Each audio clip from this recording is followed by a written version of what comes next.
This podcast is sponsored by Talkspace. You know when you're really stressed or not feeling so great about your life or about yourself? Talking to someone who understands can really help. But who is that person? How do you find them? Where do you even start? Talkspace. Talkspace makes it easy to get the support you need. With Talkspace, you can go online, answer a few questions about your preferences, and be matched with a therapist. And because you'll meet your therapist online, you don't have to take time off work or arrange childcare. You'll meet on your schedule, wherever you feel most at ease. If you're depressed, stressed, struggling with a relationship, or if you want some counseling for you and your partner, or just need a little extra one-on-one support, Talkspace is here for you. Plus, Talkspace works with most major insurers, and most insured members have a $0 copay. No insurance? No problem. Now get $80 off of your first month with promo code SPACE80 when you go to Talkspace.com. Match with a licensed therapist today at Talkspace.com. Save $80 with code SPACE80 at Talkspace.com.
Hey, it's July 24th, 2013. This is the Sackheads Radio Show.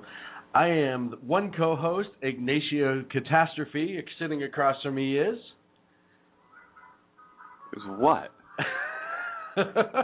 First of all, you're watching Looney Tunes when we're on the air. Always shows how professional we are here in the studio. But I was doing research for a segment we're going to be talking about here shortly. I am Sackhead Sean. That is Sackhead Clint. Lots to talk about this week. The joke about my name had to do a lot with the Slate Anthony Weiner name generator. As we all know at this point, he likes to go by his little moniker Carlos Danger, which is apparently the name that he sometimes used when he sent out his junk. So, you know. When he sent out his junk? Yeah, we'll talk about that further on. Hey, the royal baby was born. The royal baby was, in fact, born. And they actually have a name. They do. George, because that worked out so well for England before. Right. The third time. The third time was the problem. And you know what's weird? So George the Third was obviously a problem for us. And this George is third in line for the throne. So... Are they conspiring again? I don't know. I don't know. Do you think that was done on purpose? Piers Morgan, where is he? Is he happy about this? I mean, a lot of people are happy. Oh, it's so great, George. I mean, we fought a war. Why do we why do we care what the name of a royal baby is? Well, because we do have this stigma with our friends over across the pond the last 50 years or so, and it started honestly with the Queen. Being the person that she was, being the leader that she was, that even on this side, a lot of people feel like we have that relationship where we need to care. I don't necessarily agree. Hey, I'm happy for them. I'm sure they're nice people. That's great. Yeah, I mean, congratulations on the birth of your child. Absolutely. But I understand if you're in England, why it's a big deal. Mm-hmm. That could be very well be your next king, you know. Well, and third in line. Right. Well, you never know how old. I mean, you never know. Look, I'm just wondering if Charles might live to be a million. I'm just wondering if this is some kind of poke at us, right? Okay, so I have an idea. Listen, the Americans have been uppity lately, so they've really been. Since they've been apologizing for everything and they're starting to piss us off, let's name this one George, and since he's third in line, nobody over there will get it, and they'll celebrate us. It'll be great. Joke will be on them. What do you think? How do you like my conspiracy theory? I don't know. It's possible, but you know what? Then they did the weird thing, and they gave him his third name as Louis, as in French, Louis. Right, because so they got they're almost tipping the hat to the French for their connection with France, for France helping us kick their ass way back when. I don't understand. Is it like it's even a further mock, is it not? No, I think it's a put on. I think it's a misdirection intentionally. Like, hey, you know what? If we use this little bit of a French name, maybe they won't realize what's going on. But we're on to that. Yeah, but okay. So what name are we going to pick? Oh, let's pick the name of the guy that helped them. I mean, it's perfect. By the way, my porn name would be Rolando Smash. No, that would be your Anthony. My Weiner Anthony name. Weiner. If name. you were Anthony Weiner. Yeah, Rolando Smash. Rolando Smash. I saw that last night, and I said, well, I have to have fun with this. How could I not? Oh, man. On a more serious topic, I want to commend George H.W. Bush, the former president, for something that he did today that I thought was pretty awesome, considering he's a former president. One of the Secret Service details that still protects him had one of the guys had a 2-year-old daughter that's being treated for leukemia. And as a result, she's losing her hair. Well, the other guys in his unit, I guess they would be called, all shaved their heads, kind of a solidarity thing, and I think they helped raise money. And when the former president heard about this, he went out and shaved his head, and to show support. And a lot of people don't know is I believe it was their third child, their daughter of the Bushes, actually died of leukemia when she was young. So I just thought that was pretty cool for a president to do, and just hey, yeah, why not? Let's shave our head and get the message out there and send it out. So it shows that once again, I think he's really probably a really cool guy, and class act. I mean, yeah, absolutely. Big he heart. didn't have to do anything. He could have just, hey, I'm 86, I don't care anymore. Yeah, you know what I mean. So kudos to him for really sending a message. Do you think Obama's going to shave his head for the little girl? I mean, the former president did it. Right. Right? Talk about sending a message, right? This I mean, Secret Service protects him also. I mean, different detail, granted. Right. But Secret Service protects him also. But now this story has gotten out. This president has shaved his head. I think it would be really cool if all former presidents, obviously the ones that are still living, as well as the current president, all shaved their head for this little child. You know what? I think that would be outstanding. And then pose for a public like a photo op together. Yeah. Every once in a while they kind of do that sort of thing where they all get together and try to raise awareness for something they all believe in at the same time. And I agree with you. I think that would be an outstanding. So those of you in the government that are monitoring our show because you think we're a bunch of white ring extremists, go ahead and take that idea to the president. You can say you heard it here. I'm sure he loves the show. We'll send him an autographed photo of us. And let him know that our suggestion is that he shave his head to show support for this little child also, in addition to the other presidents, former presidents who are still alive. Did you say white wing? Like seagull? Did I say white wing? I thought you did. Did I? You know why? Because I say That's Obama. That's going to segue into our next. Listen, I say Obama, and I think about that whole. This podcast is sponsored by Talkspace. When you're really stressed or not feeling so great about your life or about yourself, talking to someone who understands can really help. But who is that person? How do you find them? Where do you even start? Talkspace. Talkspace makes it easy to get the support you need. With Talkspace, you can go online, answer a few questions about your preferences, and be matched with a therapist. And because you'll meet your therapist online, you don't have to take time off work or arrange childcare. You'll meet on your schedule, wherever you feel most at ease. If you're depressed, stressed, struggling with a relationship, or if you want some counseling for you and your partner, or just need a little extra one-on-one support, Talkspace is here for you. Plus, Talkspace works with most major insurers, and most insured members have a $0 copay. No insurance? No problem. Now get $80 off of your first month with promo code SPACE80 when you go to Talkspace.com. Match with a licensed therapist today at Talkspace.com. Save $80 with code SPACE80 at Talkspace.com. Are you 50 or older? This news is for you. The CDC now recommends you get vaccinated against pneumococcal pneumonia. Even if you're healthy, your age puts you at risk. People 50 or older are over 6 times more likely to be hospitalized with pneumococcal pneumonia compared to adults 18 to 49. Just one shot can help protect you. Learn more and schedule at vaxassist.com. That's VAXassist.com. Sponsored by Pfizer. Speech he gave last Friday and the racial issues that are coming up, and so I have this in my brain, and honestly, what was going through my brain, I'm probably going to take heat for this, but I don't care. It's our show, so I can say it. But I was honestly thinking at the time, you know what? If this child were black, I'm sure Obama would do it, but this child's not, so I don't know that he would. Yeah, but I'll one up you. That's a bad thing for me to even one up have you, to. though. I bet you if this child was black or Hispanic or Asian, George H.W. Bush still would have done it. Oh, of course he would have. Yeah, So, I think he would have. But and I wouldn't have said that, I don't think, before Obama's speech that he gave last Friday, where he just, he clearly focused on the importance of helping young black men. And nobody else, but specifically young black men. And just bringing that whole thing, I'm still so spun up about that I honestly had that thought, which is probably where that came from. Yeah, and we're going to get into his comments on the Zimmerman verdict. We're going to get into Bill O'Reilly's talking points from the other night, which, if you haven't seen, go watch it before we get to it, because it's pretty intense. Actually, don't go watch it. We'll just play it here in pieces, and that way you can hear the whole thing. Please don't turn us off. He basically says what everybody was thinking. Please don't turn us off. Speaking of that. Of turning us off? Jerk Zimmerman. Sacco? Oh. No, Sacco.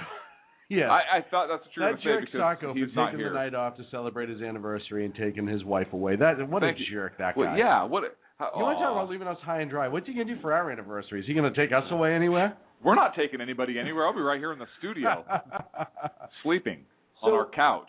That jerk George Zimmerman, the one that everyone's been giving death threats to and all that, is once again proving that all he wants to do is be a cop and doesn't care what it takes. Look, in the news again. In the news. He just can't. He cannot help but be in the limelight. He loves the limelight. This guy. So let me set it up on what this is. Maggot the word that I'm probably looking for? No. Wannabe. Just say wannabe. Wannabe. Yeah, because that's accurate to some people. So he's driving down the freeway and he comes across a car that had rolled onto his roof in a traffic accident. Well, obviously his play is immediately he said, "Whoa, I need my news time." Nope. His play should be drive right by.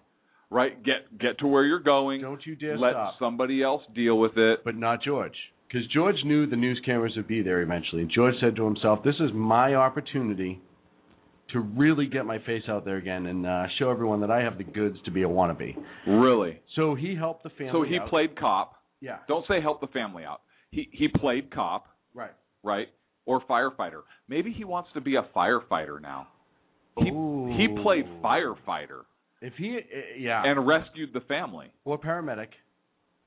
Did he do any work on them? I don't know. I don't know. I'm going to say firefighter. But I think some places the paramedics actually do some extraction. Do you remember the show Emergency?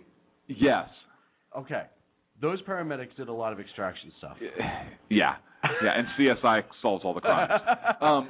So anyhow, he helps his family out, and the Florida Highway Patrol shows up, and there's George just sitting there smiling, and I believe he gave a statement, then waited for the news to show up. Yeah, he said, "Hey, me, I Hold did on. a bunch of stuff." Let me reread the story. Nope, he didn't wait for the news to show up. He gave his statement and left without any sort of...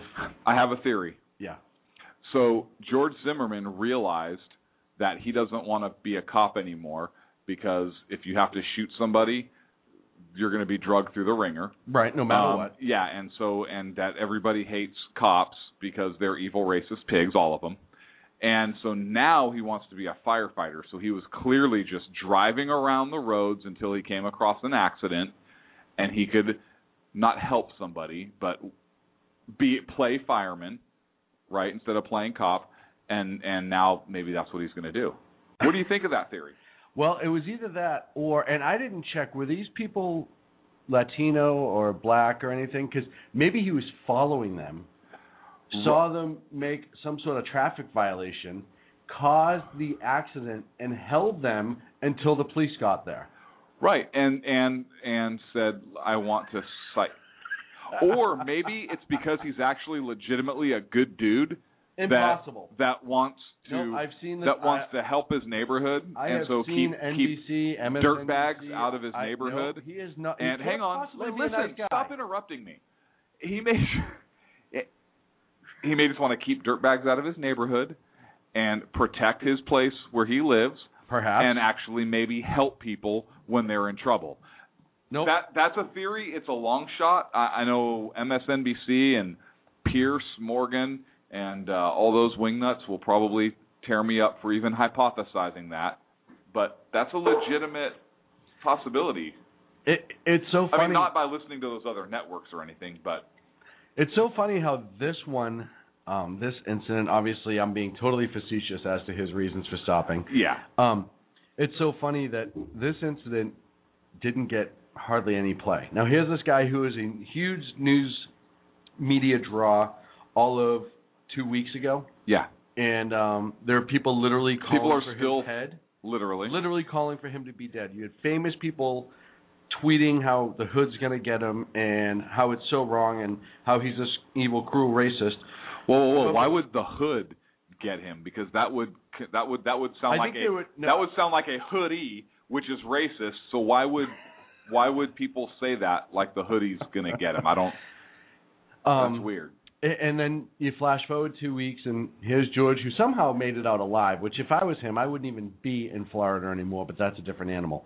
Who's driving down the road, comes across a car accident. Somewhere in his mind, he probably could have said, hey, you know what, if the news catches wind I'm here, it's going to be a fiasco. My life could actually be in danger because if people figure it out, you know, you never know. If somebody recognizes me driving by, maybe they'll drive into me. I mean, there's a million different things that could have happened. And he put all that aside to do the right thing. And I really hope people pay attention to that because he could have driven by anonymously and nobody ever would have known. People don't pay attention to that. And the fact that this guy made a choice knowing that it could cause him so much more grief, knowing that it would tell people, hey, he is still here in Florida, all that stuff.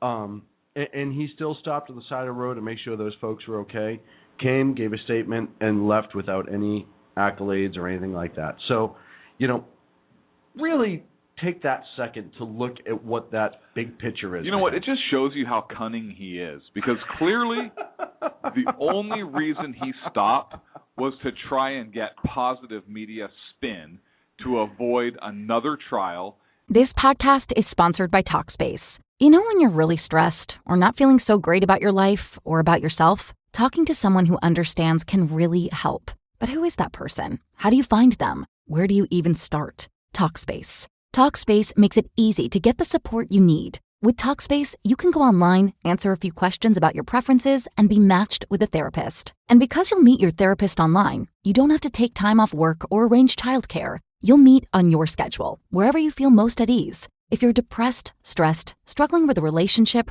or if you want some counseling for you and your partner, or just need a little extra one-on-one support, Talkspace is here for you. Plus, Talkspace works with most major insurers, and most insured members have a $0 copay. No insurance? No problem. Now get $80 off of your first month with promo code SPACE80 when you go to Talkspace.com. Match with a licensed therapist today at Talkspace.com. Save $80 with code SPACE80 at Talkspace.com. And a civil lawsuit.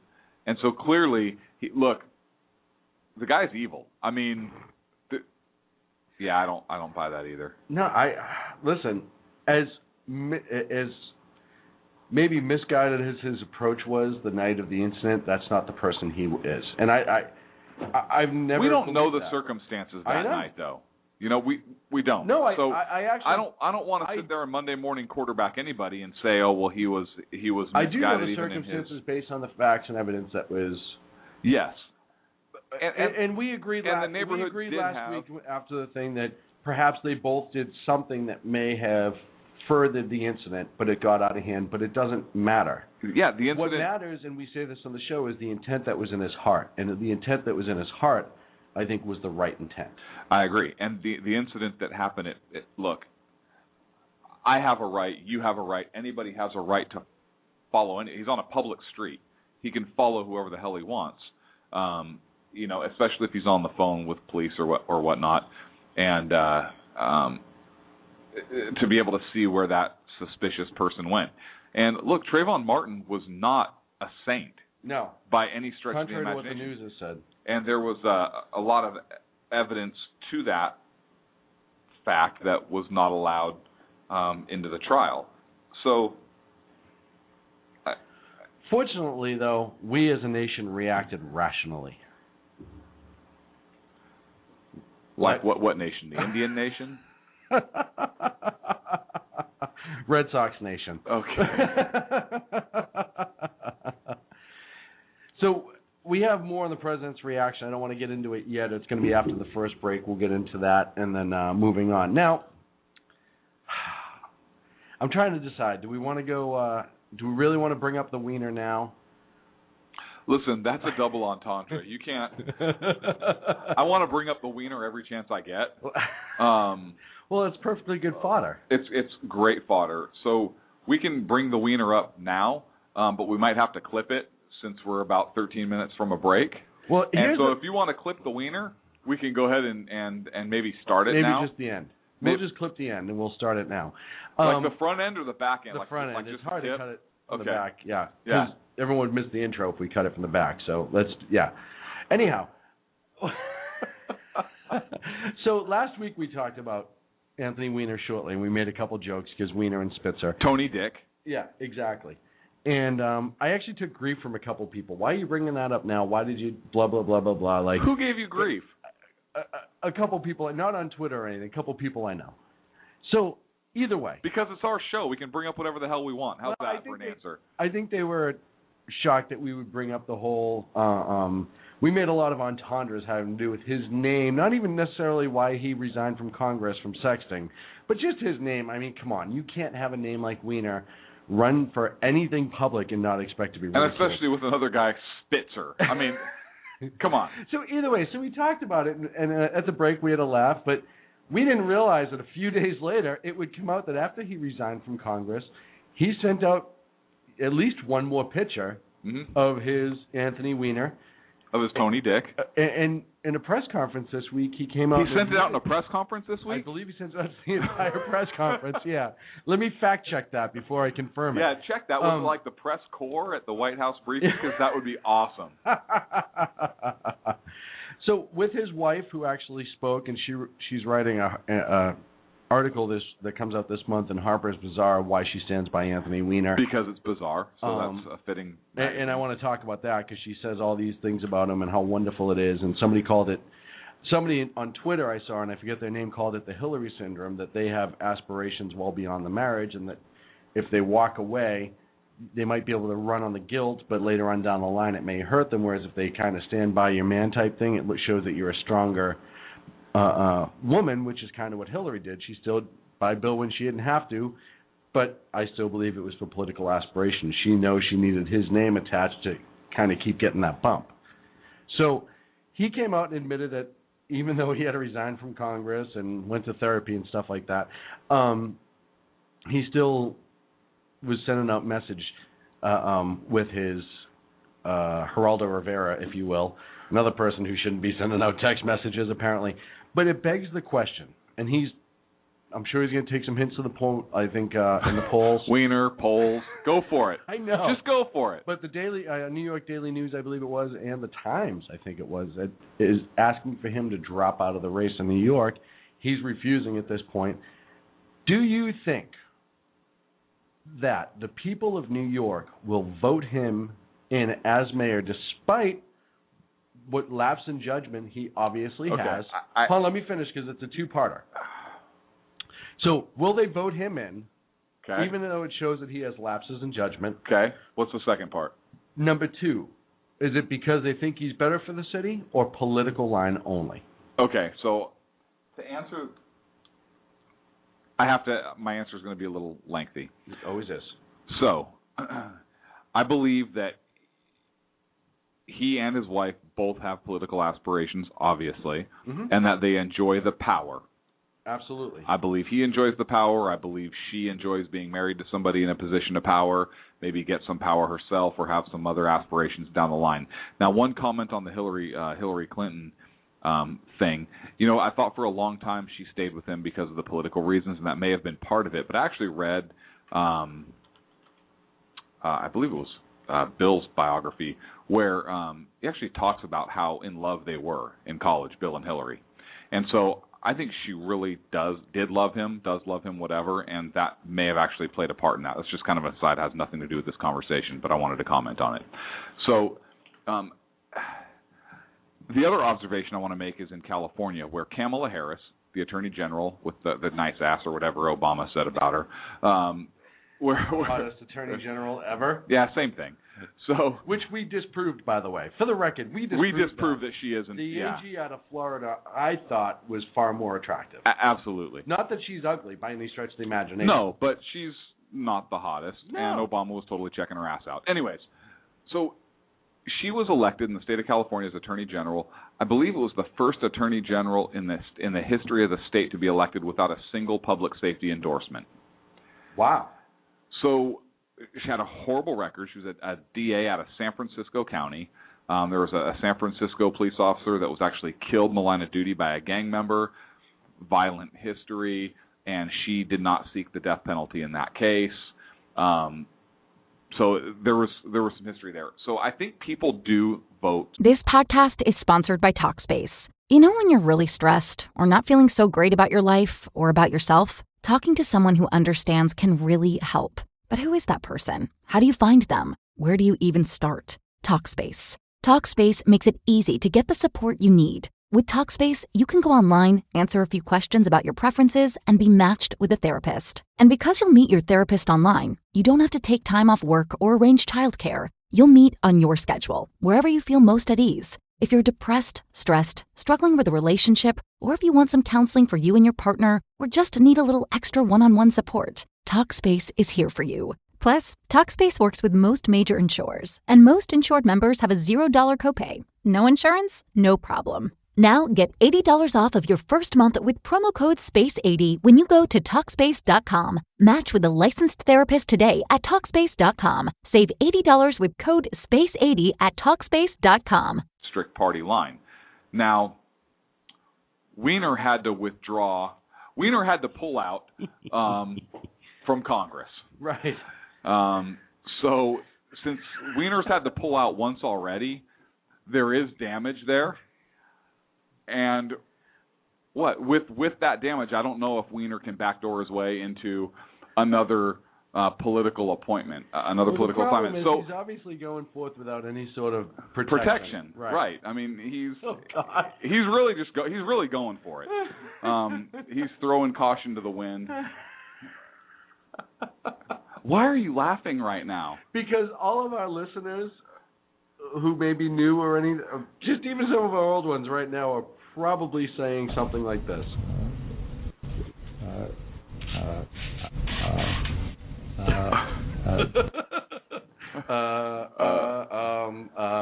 What? Like, I'm so lost right now. I have no idea what you're even referring to. So, I think Weiner has a shot still because people will just vote the D. Right.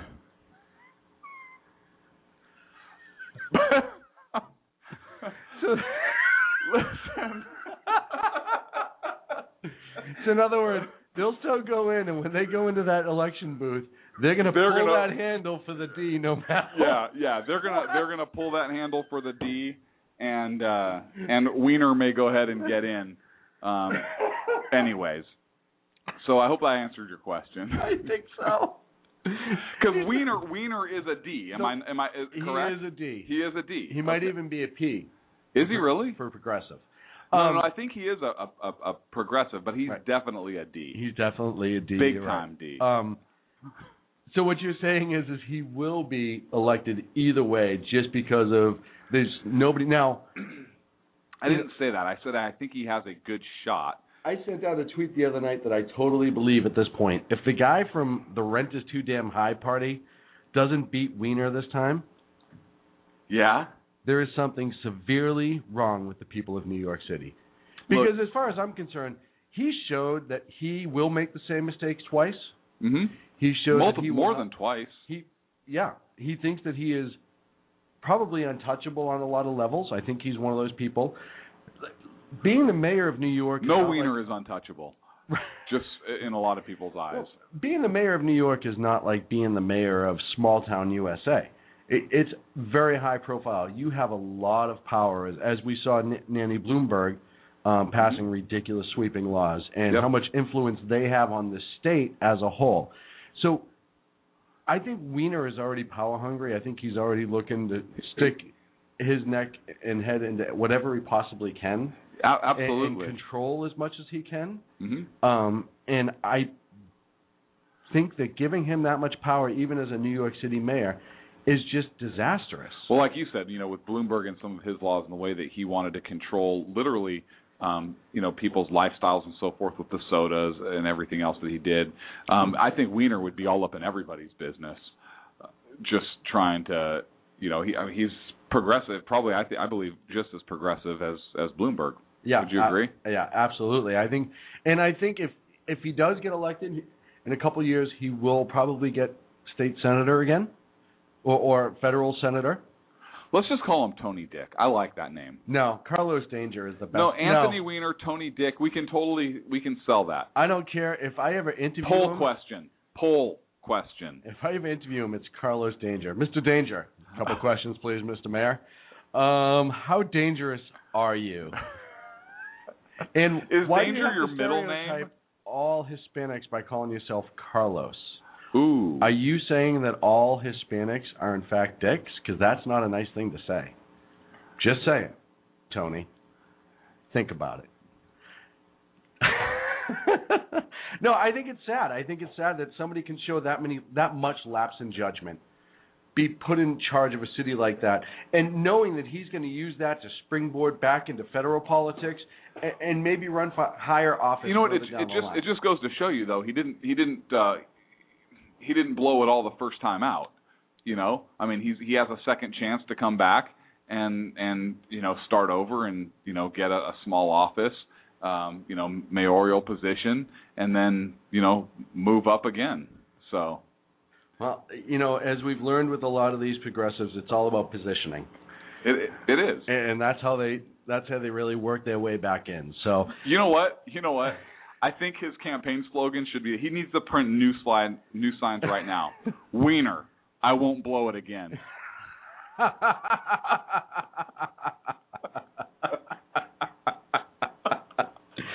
Oh, I really wish that even if they're pseudo-moderate, how about this?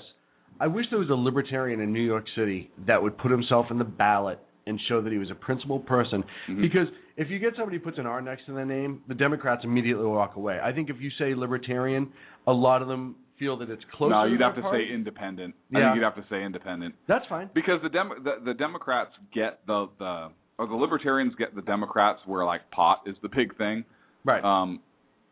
But not so much on the fiscal issues, and fiscal issues are a big deal in New York. I agree. So, all right, so an I. So they throw an independent in, even though they're more libertarian, and run on... Just one I, though. And just see... I don't think you could have multiple... See. I don't think you could have a couple I's running, because you'll split that. I mean, that Democratic ticket would just be split. I think you'd split that vote too much. I think you'd still end up with the D winning. I agree with you. One person. Yeah. One person. Now, if a couple other outlandish progressive Democrats wanted to jump in, that would be fine by me. But one more... I think one independent. And I really think that New York might do it.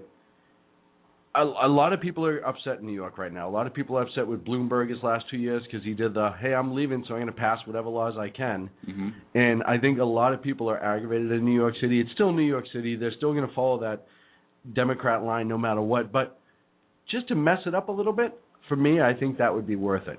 And the one thing you have to do is take the Weiner out. You do. And I don't know that he blew it. He'll never do it again.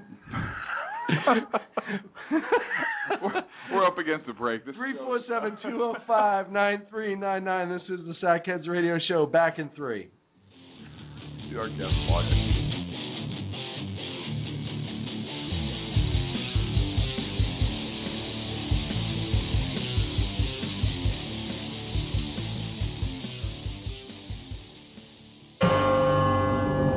This podcast is sponsored by Talkspace. You know when you're really stressed or not feeling so great about your life or about yourself? Talking to someone who understands can really help. But who is that person? How do you find them? Where do you even start? Talkspace. Talkspace makes it easy to get the support you need. With Talkspace, you can go online, answer a few questions about your preferences, and be matched with a therapist. And because you'll meet your therapist online, you don't have to take time off work or arrange childcare. You'll meet on your schedule, wherever you feel most at ease. If you're depressed, stressed, struggling with a relationship, or if you want some counseling for you and your partner, or just need a little extra one-on-one support, Talkspace is here for you. Plus, Talkspace works with most major insurers, and most insured members have a $0 copay. No insurance? No problem. Now get $80 off of your first month with promo code SPACE80 when you go to Talkspace.com. Match with a licensed therapist today at Talkspace.com. Save $80 with code SPACE80 at Talkspace.com. Hello, I'm Lori, a student at Hillsdale College. Here is Hillsdale President Dr. Larry Arnn on how the founders viewed God as the source of our equality and legal rights. America's founders knew, obviously, that human beings are not equal in terms of strength or beauty, or in terms of intelligence, industry, or talents.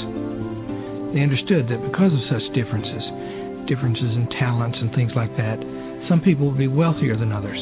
But human beings are equal, the founders believe, in their possession of natural rights, such as the rights to life, liberty, and property. Today, many Americans reject this equality of rights in order to pursue equality of condition through redistribution, or spreading the wealth around, to use a famous formulation. This is destructive of liberty as the founders understood it. This Constitution Minute was brought to you by Hillsdale College. To join the national conversation on the Constitution, go to constitutionminute.org. Hey guys, it's Sean from Sackheads Radio. I know I've said it before. Check out our friends at conservativeoutcry.net, but I really mean it. If you want interesting and exciting political commentary and analysis, that is the place to get it. Different, always spot on, always truthful, never pulling a punch. ConservativeOutcry.net. Tell Rooster to get Bulldog back on and that Sackheads Radio sent you. And also, coming soon, the Sackheads Radio Forum on ConservativeOutcry.net. How you doing? John Grant here. When I'm not slaving over a hot microphone on the 405radio.com Saturdays at 10 a.m. Eastern, I check out Sean and Clint here at Sackheads Radio. We all appreciate the best political bloggers, writers, and commentators. We either get them on our shows or we make fun of them, as it should be. So check us out live Saturdays at 10 a.m. Eastern or forever on the podcasts on the 405radio.com. Hi, this is Sarah Marie Brenner. You know, we often talk on the Brenner Brief about the fact that there really needs to be an organization to help people at the local level who are interested in running for things like school board, city council, and other local offices. Well, I think I finally have the solution for you, at least for you women out there. It's called Politigal Network, Politigal Network.com. Their website's going to be launching mid-August, but they're already on Twitter at PoliticalUSA. I encourage you to follow them and become a member. Their goal is to be the #1 resource for conservative women.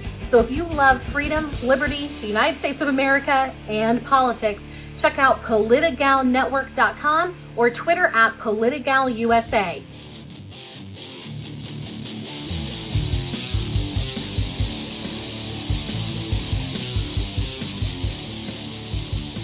Now back to Clint and Sean on Sackheads Radio, radiating elegancy and quality. And we are back from the break. This is the Sackheads Radio Show.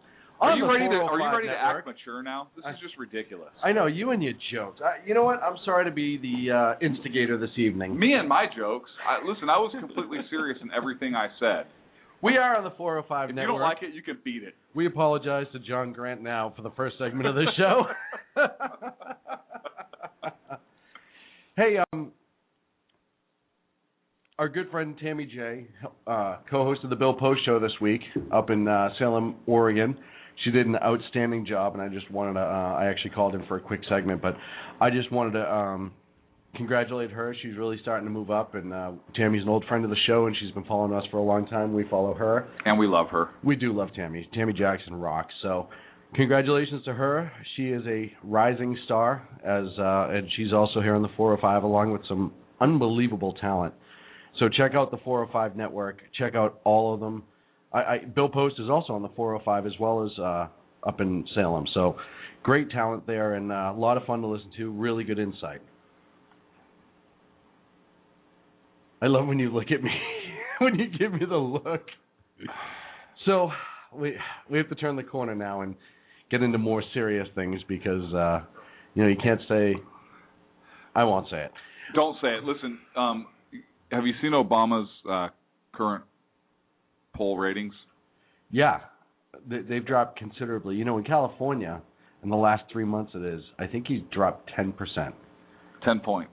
Yeah, 10 points. Which is huge in California. In California, that is huge. And I think a lot of it is because of all the problems with Obamacare.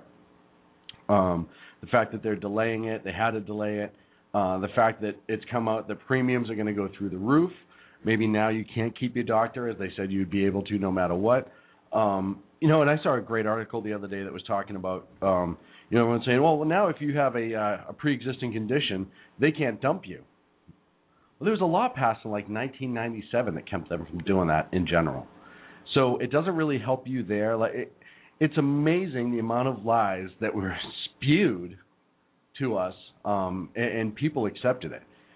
And we said before, when a leader comes out and says you'll find out what's in the bill when we pass it, that should be a red flag.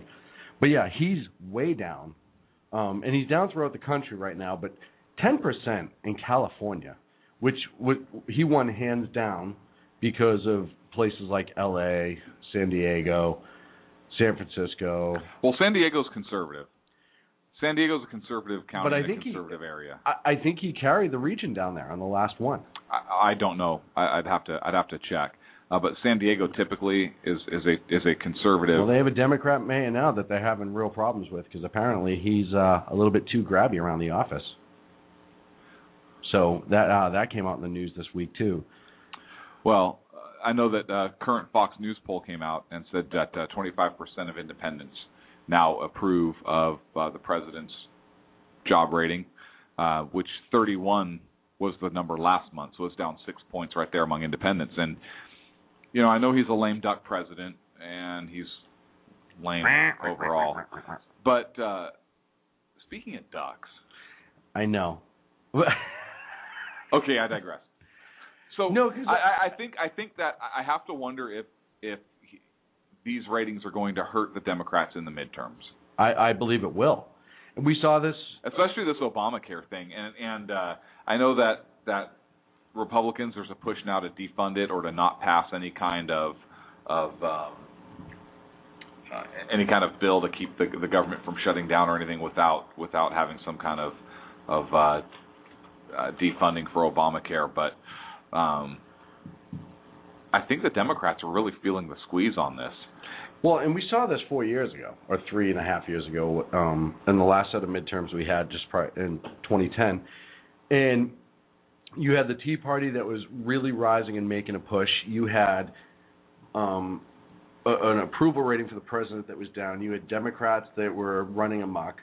And when we went into the midterms, conservatives backed by the Tea Party. This podcast is sponsored by Talkspace. When you're really stressed or not feeling so great about your life or about yourself, talking to someone who understands can really help. But who is that person? How do you find them? Where do you even start? Talkspace. Talkspace makes it easy to get the support you need. With Talkspace, you can go online, answer a few questions about your preferences, and be matched with a therapist. And because you'll meet your therapist online, you don't have to take time off work or arrange childcare. You'll meet on your schedule, wherever you feel most at ease. If you're depressed, stressed, struggling with a relationship, or if you want some counseling for you and your partner, or just need a little extra one-on-one support, Talkspace is here for you. Plus, Talkspace works with most major insurers, and most insured members have a $0 copay. No insurance? No problem. Now get $80 off of your first month with promo code SPACE80 when you go to Talkspace.com. Match with a licensed therapist today at Talkspace.com. Save $80 with code SPACE80 at Talkspace.com. Party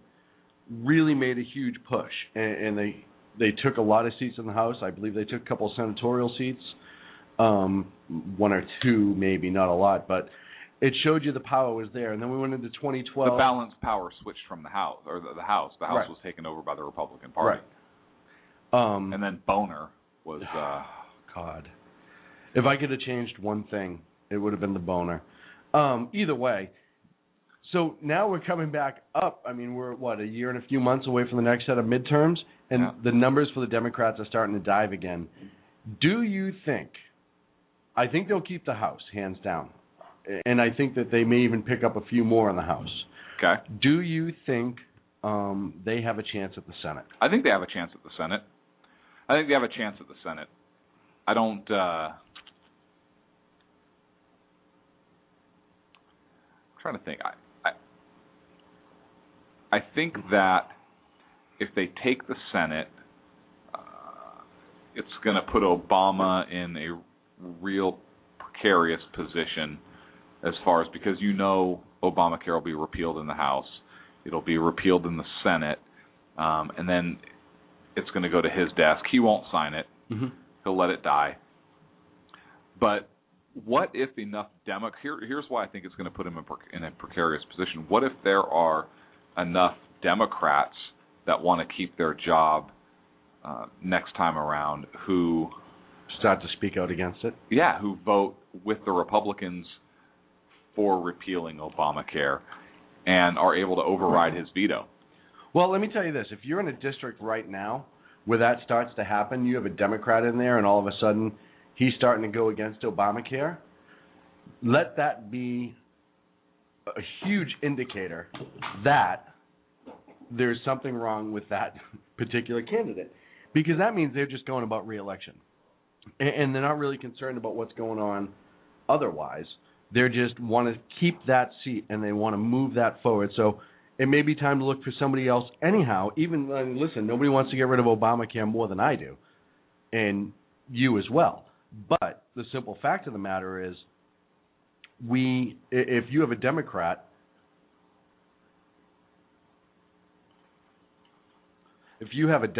that's changing tune to stay elected, then there's a problem. And that's the easiest way for me to put it. So if you do have that Democrat in your district, even though he may be voting the way you want him to vote, it may be time for him to go. Well, we talked about that. I'm a firm believer in term limits. Mm-hmm. I think that I don't believe that anybody should be in there for life like a lot of these individuals are that keep getting voted in. But I think that the Democrats are also hurting on the gun front also. Right. Because they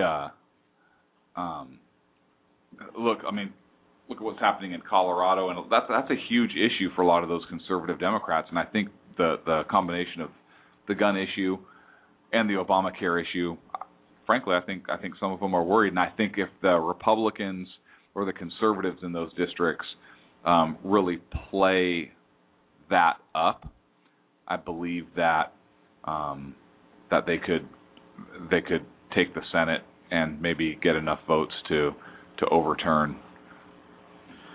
Well, we'll see what happens. I mean, it's not long away, and you're going to start really seeing who's going to be running here shortly. I know we have a couple big names that come out, Cory Booker and whatnot, that are running for the Dems, and I think you're really going to start seeing Mr. Bookman, Cory Booker there in New Jersey. Oh, who that is. And I really think you're going to start seeing people start to really crawl out of the woodwork, and hopefully. But this is also a time that we talk about that. Really look at the Rhino Republicans that are in the House and the Senate right now. Yeah, like Kerry, or I'm sorry, like McCain.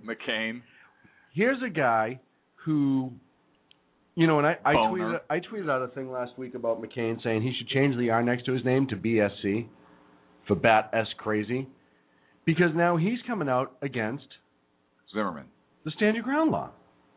And how? Why would you? What did that have to do with anything? Other he than just the fact needs to that change he just needs to change that freaking R to a D. Right. Seriously. I'd rather him come out and say, hey, you know what? I don't identify with either party. I'm going to be an independent, and I'm going to pick and choose where I want to stand on what. Because at least I would have enough respect for him to go, okay, I may not agree with your decisions, but I have enough respect for you to identify who you truly are. Right. But he's in a conservative state. He knows that he has to have that R next to his name to get elected for the most part. So he's going to get elected and just make whatever decision he wants anyhow. And, I actually heard, I thought it was like NBC or one of the major news networks Sackhead? Said something about the Maverick being back because he came out against Stand Your Ground, and he's going against the party and blah, blah, blah, blah, blah. He's not going against the party per se. He's just trying to win votes, and he doesn't care what he steps on to win them. And that's the sad part. He just needs to go. I mean, every time he opens his mouth now, it's an embarrassment. Well, he makes, there's that one sound that he makes over and over again now. I think we have a sound clip. And that was him earlier on the Senate floor. Sorry, he called back. Okay. And that was him earlier on the Senate floor talking about the Stand Your Ground laws, I believe. Was that where that clip was from? That's pretty much it. And I understand to a point when people say, when people are against Stand Your Ground law, but they don't understand what it is. I understand when they are not educated on the Castle Doctrine, Stand Your Ground, self-defense, things like that. Protection of life and liberty and property. And they're not against it because if you listen, and they don't understand, if you listen to mainstream media, it gives you the right to walk into whatever neighborhood you want and shoot somebody and then just say, I was standing my ground and it's Castle, blah, blah, blah, blah, blah. So when the undereducated in that specific regard say, it's a bad idea, I go, all right, well, let's have a conversation. And just to clarify, undereducated, you may have a PhD or a master's or whatever else, and you could very easily be undereducated on the founding principles of this country. And look, and the God-given rights we get. Exactly, which self-defense to preserve our own life, liberty, and properties included. I know people really hate talking about that one. You do not have a duty to retreat. You don't have to retreat. Right.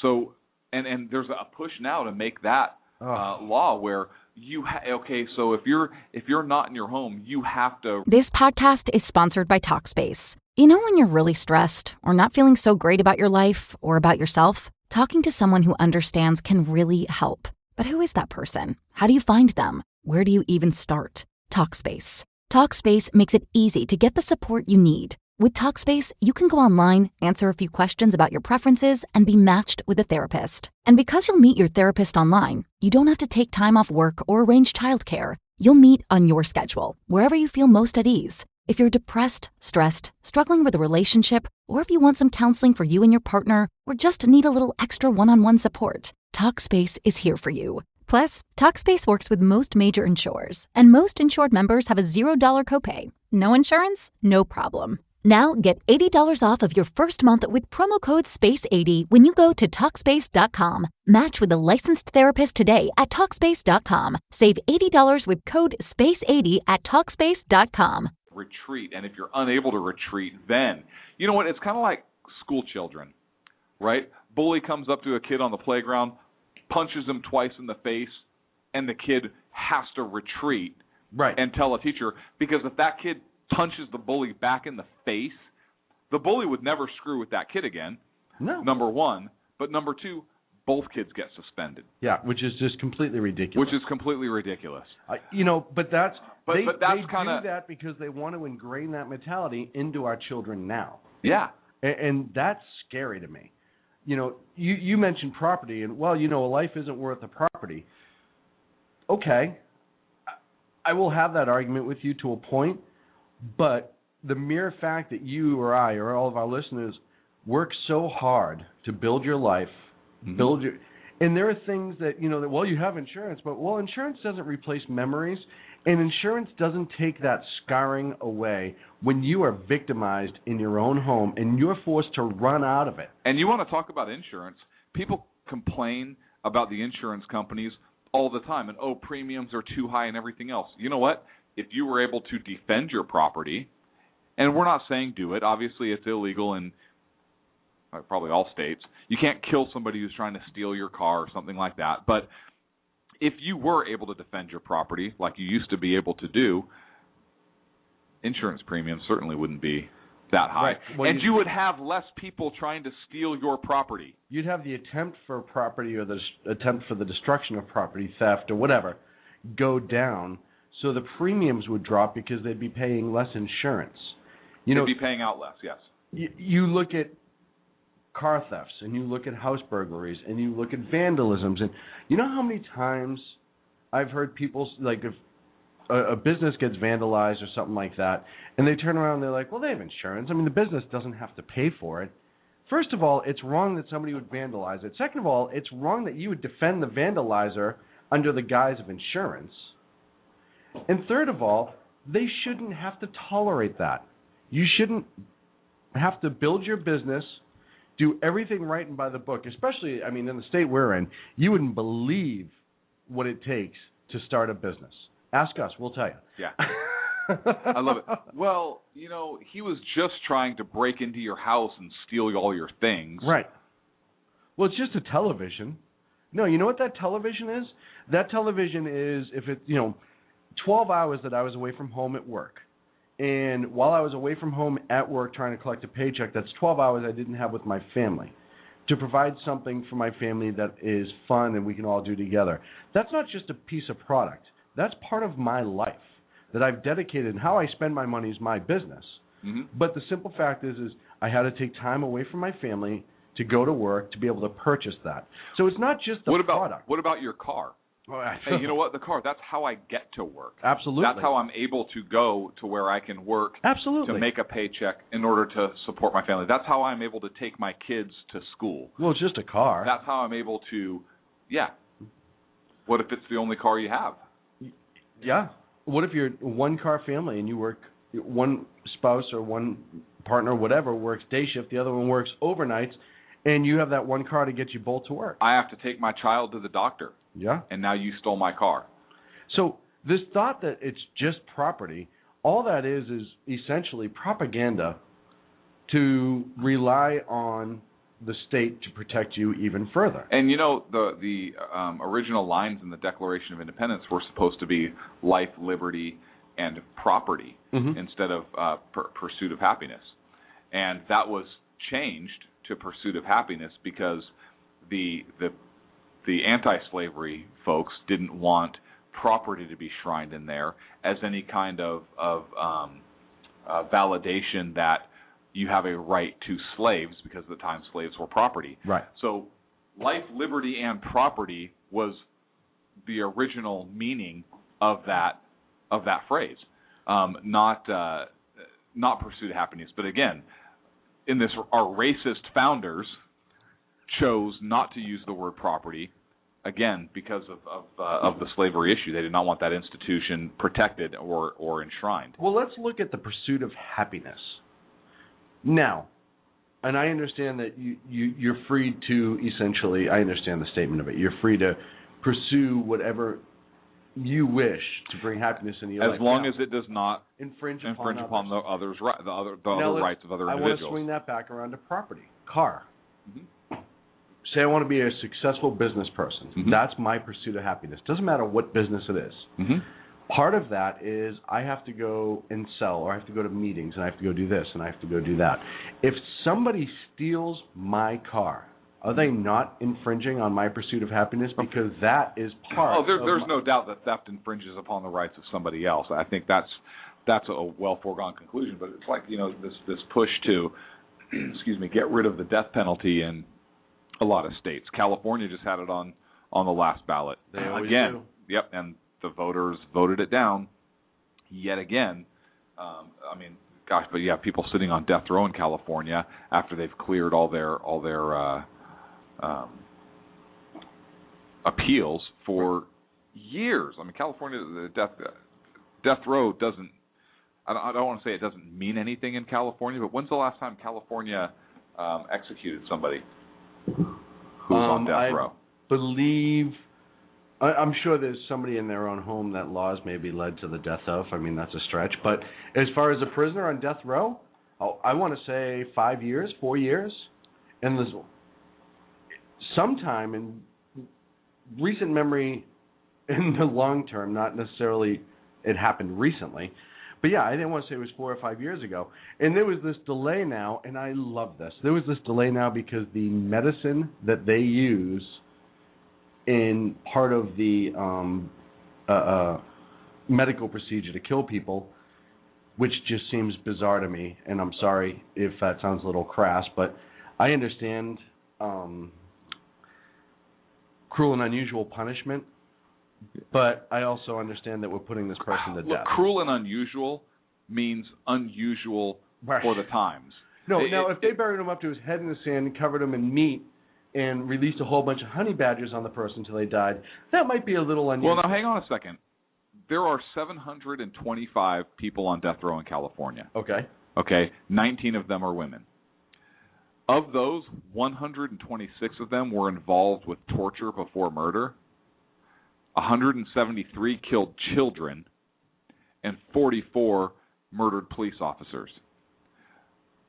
This podcast is sponsored by Talkspace. You know when you're really stressed or not feeling so great about your life or about yourself? Talking to someone who understands can really help. But who is that person? How do you find them? Where do you even start? Talkspace. Talkspace makes it easy to get the support you need. With Talkspace, you can go online, answer a few questions about your preferences, and be matched with a therapist. And because you'll meet your therapist online, you don't have to take time off work or arrange childcare. You'll meet on your schedule, wherever you feel most at ease. If you're depressed, stressed, struggling with a relationship, or if you want some counseling for you and your partner, or just need a little extra one-on-one support, Talkspace is here for you. Plus, Talkspace works with most major insurers, and most insured members have a $0 copay. No insurance? No problem. Now get $80 off of your first month with promo code SPACE80 when you go to Talkspace.com. Match with a licensed therapist today at Talkspace.com. Save $80 with code SPACE80 at Talkspace.com. So what's the problem with burying them up to their head? And it's a good point. And I didn't think of it that way. Now, here's the thing. I understand with the use of DNA the last few years, it has exonerated a few people, and they have been released. And I believe that they should be looking at all these cases on death row with DNA attached when it's attached, and say, hey, is this applicable to anybody on death row? No. Start the conveyor belt. Let's go. Let's stop this, because this is ridiculous. How many people on death row? 700 and what?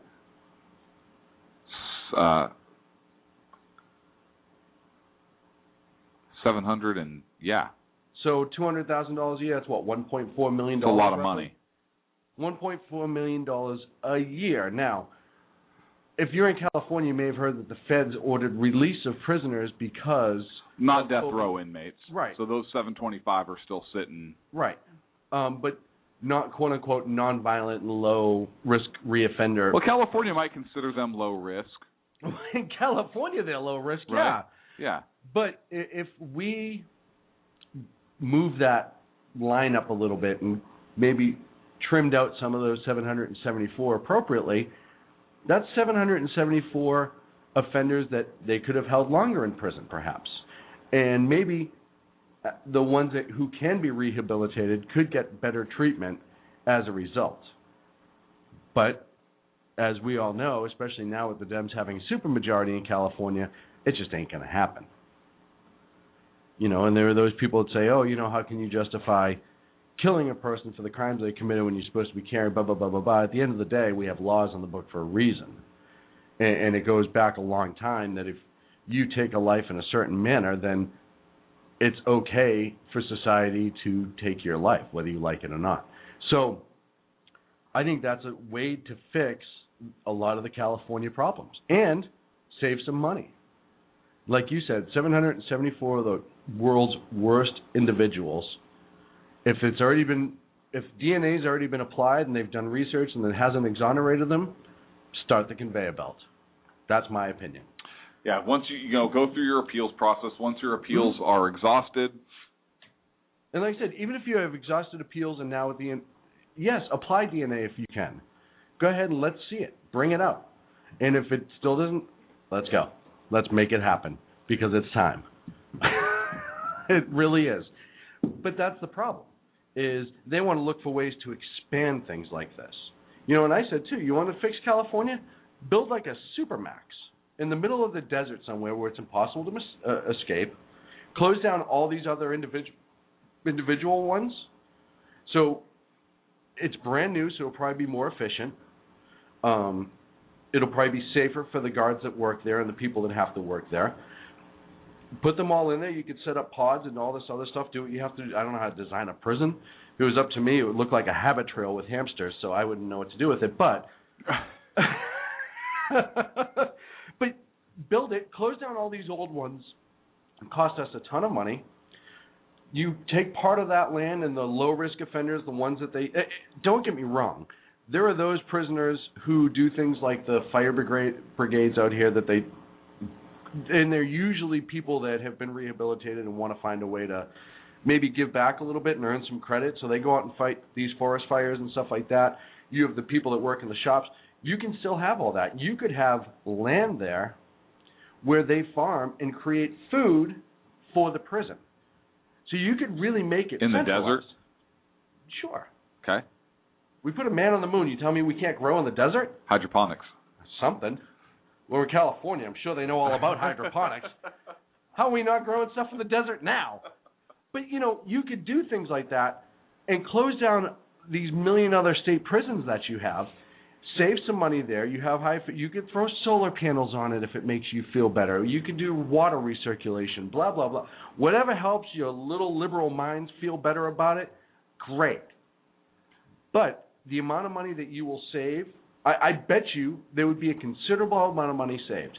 And they're so far out that if there is a prison break, if you build this super prison and then one person actually gets out, they have nowhere to go. They're in the desert. So you have that barrier. So it's not like now where if somebody broke out of San Quentin, there's a town right there. Yeah. Can you imagine if you lived there? And San Quentin's one of the worst ones. That's where I think that's where death row is, isn't it? It is, yep. So all those things, you keep that in mind. And, yeah, you'd have a hard time because you'd have to get employees out there. You can figure out logistics. I have an idea. Listen, employees can get it. We want to build a super train in California right now and waste money. Why don't we have it go right to the prison for the employees? That's way too German. That's why. That's why we're not going to do that. You mean efficient?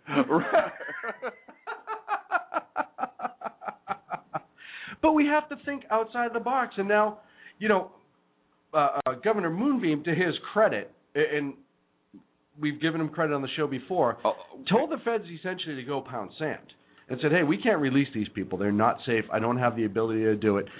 Not a fan of everything he does, but this is one of those times they'll say, well, maybe he figured something out. Okay, I have an idea. Here's what you do. We're going to release 725 of them right now. Wait, hear me out on this. To the people of Marin County, I'm really sorry. We have 725 people that we're going to release right now. But what we're going to do is we're going to park like an armored vehicle. We'll get one of Homeland Security's and some of their ammunition. And as they go out the gate, we'll just what? No, hear me out on this. We're going to give them a lethal injection of 168 grain jacketed hollow point. Ah. Right? Right. As they come out the gate. So we will be following a court order by executing them, and we will in fact do so by lethal injection, which is the preferred method. Which is the preferred method yeah. in California. So we're not going to call it a firing squad because that's not on the books here. No. But it'll be a lethal injection. What if we called it a happy squad? That? See, I think that's the problem with the firing squads in this country. It sounds so wrong. What if we called it the Happy Squad to Beyond? The Happy Squad to Beyond? Doesn't that sound much more peaceful? No. Where are you going tomorrow? I get to go visit the Happy Squad from Beyond. Well, that sounds fun. And I think there's going to be unicorns and boom! There might be unicorns. This podcast is sponsored by Talkspace. You know when you're really stressed or not feeling so great about your life or about yourself? Talking to someone who understands can really help. But who is that person? How do you find them? Where do you even start? Talkspace. Talkspace makes it easy to get the support you need. With Talkspace, you can go online, answer a few questions about your preferences, and be matched with a therapist. And because you'll meet your therapist online, you don't have to take time off work or arrange childcare. You'll meet on your schedule, wherever you feel most at ease. If you're depressed, stressed, struggling with a relationship, or if you want some counseling for you and your partner, or just need a little extra one-on-one support, Talkspace is here for you. Plus, Talkspace works with most major insurers, and most insured members have a $0 copay. No insurance? No problem. Now get $80 off of your first month with promo code SPACE80 when you go to Talkspace.com. Match with a licensed therapist today at Talkspace.com. Save $80 with code SPACE80 at Talkspace.com. I don't know what's on the other side. Right? That's not a false promise because nobody can prove otherwise. Yeah, well, you may go to heaven or you may go to hell. All right, but there's not to say there's not unicorns in both places. I'm just saying, I'm trying to sell it to liberals, is what I'm trying to do. You will never I'm trying to sell it to progressives. Look, I'm trying to have... You will never sell the death penalty to liberals. And by the way, I want to clear something up. I don't know how many people on death row are liberals. Look, I'm not a fan of, and nor would I support somebody. Disclaimer, so we don't get our words turned around. No. I would not support somebody being shot and killed trying to steal a piece of property. If somebody is trying to steal my Travelocity gnome off my front porch, I'm not going to go out and shoot them. I don't think that's okay. Do I think it's okay to execute prisoners on death row? Absolutely. We're carrying out a court order. I think you have Do I think you have a right to defend your life and not stand your ground and not have to retreat? Absolutely. Self-defense is a fundamental right, and but I also and so to make people retreat, can you just imagine the legal arguments that's going to open up? And we're up against a break right now, but I want to leave it at that for now. Just imagine the legal arguments that if you shoot and kill somebody in self-defense, you were a victim of a violent crime, you were a victim of attack, you're forced to defend yourself and your family. It's a very traumatic event for you. You pull the trigger, you take another human life, you have to deal with that, and now you not only have to prove that your life was in imminent danger or the life of your family was in imminent danger, but you also have to prove that you couldn't retreat. More after this break.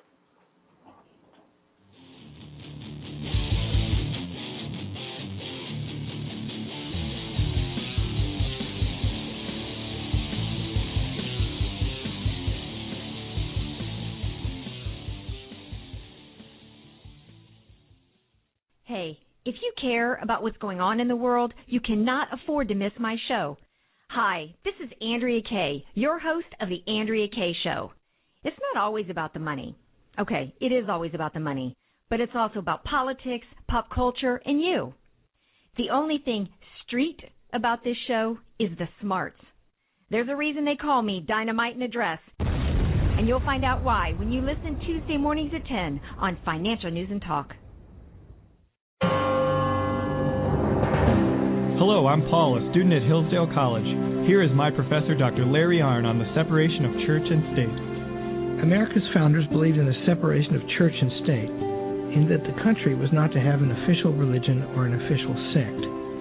But that did not mean that government was to be hostile to religion, or even indifferent to religion, as many today argue. In fact, America's founding document, the Declaration of Independence, includes both a reference to God as the author of the laws of nature and a confident assertion that human beings are endowed by their Creator with certain inalienable rights. Far from being hostile or indifferent to religion, America's founders understood the theology of the Declaration to be an essential part of the education of citizens. This Constitution Minute was brought to you by Hillsdale College. To join the national conversation on the Constitution, go to constitutionminute.org. How you doing? John Grant here. When I'm not slaving over a hot microphone on the 405radio.com Saturdays at 10 a.m. Eastern, I check out Sean and Clint here at Sackheads Radio. We all appreciate the best political bloggers, writers, and commentators. We either get them on our shows or we make fun of them, as it should be. So check us out live Saturdays at 10 a.m. Eastern or forever on the podcasts on the 405radio.com. Hey folks, it's Sean from Sackheads Radio. As a native Bostonian, my heart broke on April 15, 2013, watching those horrendous attacks at the Boston Marathon. Now there's a way that you can help. Go to onefundboston.org, onefundboston.org, where you can donate to help the victims and families from this awful attack. Onefundboston.org, all the proceeds will go directly to the victim's family. Thank you very much from Sackheads Radio.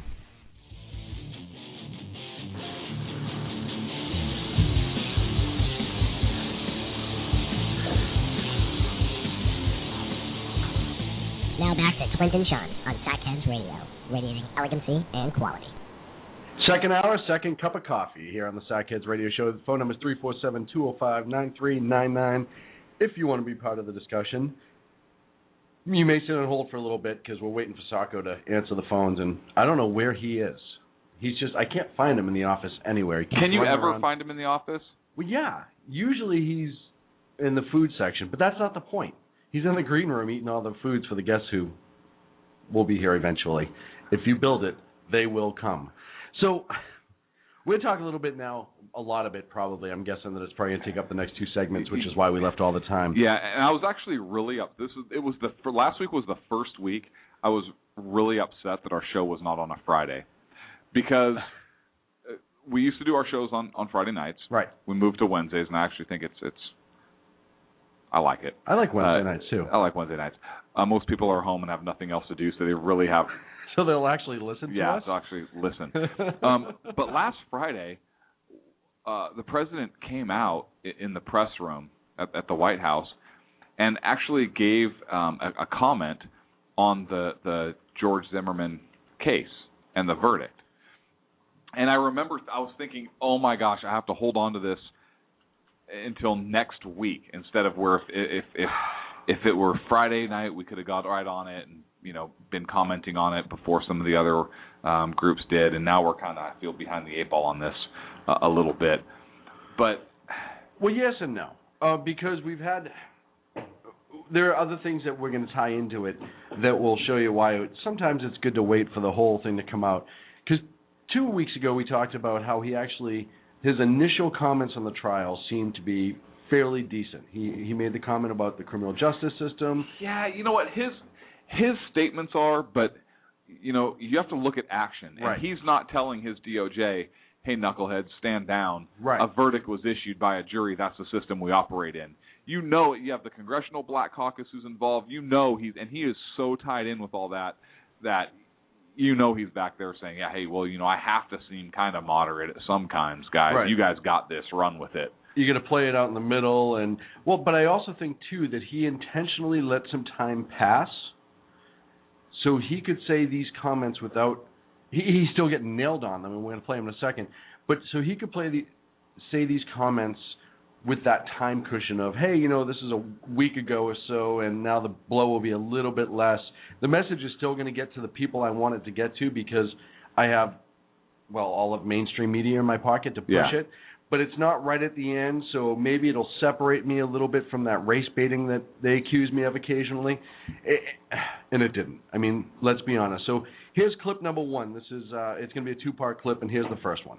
When Treyvon Martin was first shot, I said that this could have been my son. Another way of saying that is Treyvon Martin could have been me 35 years ago. And when you think about why, in the African American community at least, there's a lot of pain around what happened here, I think it's important to recognize that the African American community is looking at this issue through a set of experiences and a history that doesn't go away. There are very few African American men in this country who haven't had the experience of being followed when they were shopping in a department store. That includes me. There are very few African American men who haven't had the experience of walking across the street and hearing the locks click on the doors of cars. That happens to me, at least before I was a senator. There are very few African Americans who haven't had the experience of getting on an elevator and a woman clutching her purse nervously and holding her breath until she had a chance to get off. That happens often. And I don't want to exaggerate this, but those sets of experiences inform how the African American community interprets what happened one night in Florida. And it's inescapable for people to bring those experiences to bear. Go ahead, because I know you have a lot to say, and I've been talking a lot tonight. Look, he gave a commentary on his experiences growing up in the black community, and I'm not going to say those are not his experiences, because I believe they are, and I'm not gonna say he has or has not, but here's the thing: we're talking about Treyvon Martin, and there's other things that I want to get to that he's going to say in a minute. But what I want to say about Treyvon Martin is he wasn't just some little kid bringing some Skittles home to his poor little brother. Okay? If you looked at some of the tweets that he sent out, there's a picture of him with marijuana plants. There's pictures of him flipping off his middle finger. Pictures of a gun in one picture. Yeah, there's pictures of him and a gun. This is not. Look, he didn't live with his mother anymore because he was too much for her to handle. Right. He's a 17-year-old young man that obviously has some violence there, and has been in trouble in the past. There was. I believe he was a suspect in another burglary, as a matter of fact, with some jewelry or something that he ended up having out of a burglary. So this doesn't have anything to do with race. I mean, look, the kid was tied or was suspected of being tied to a burglary. He's got pictures of guns. Some of the tweets that he sent out prior, the language and so forth that he used, he was not just some innocent little kid walking home. And you know what? Zimmerman got it right in the fact that he saw somebody and the behavior fit a pattern of being suspicious. There were burglaries in the area, and guess what? The person that he was following had a history of being involved in that type of activity. Am I wrong? No, not at all. So what's the conversation about? What does the president's experience about walking past cars and hearing door locks at Harvard University have anything to do? No, I'm sorry. He was in Hawaii at that time when he was Trayvon's age. Listen, I know a thing or two about being in Hawaii, and I'm calling bullshit on that.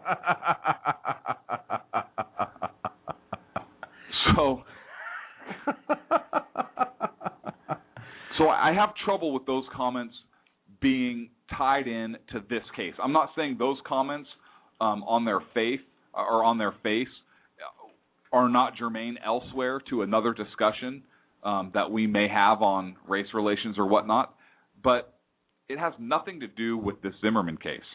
No. And on an aside to that, if somebody sees somebody suspicious or that they don't like, makes them feel uncomfortable for whatever reason, do they not have a right to lock their car? Yeah.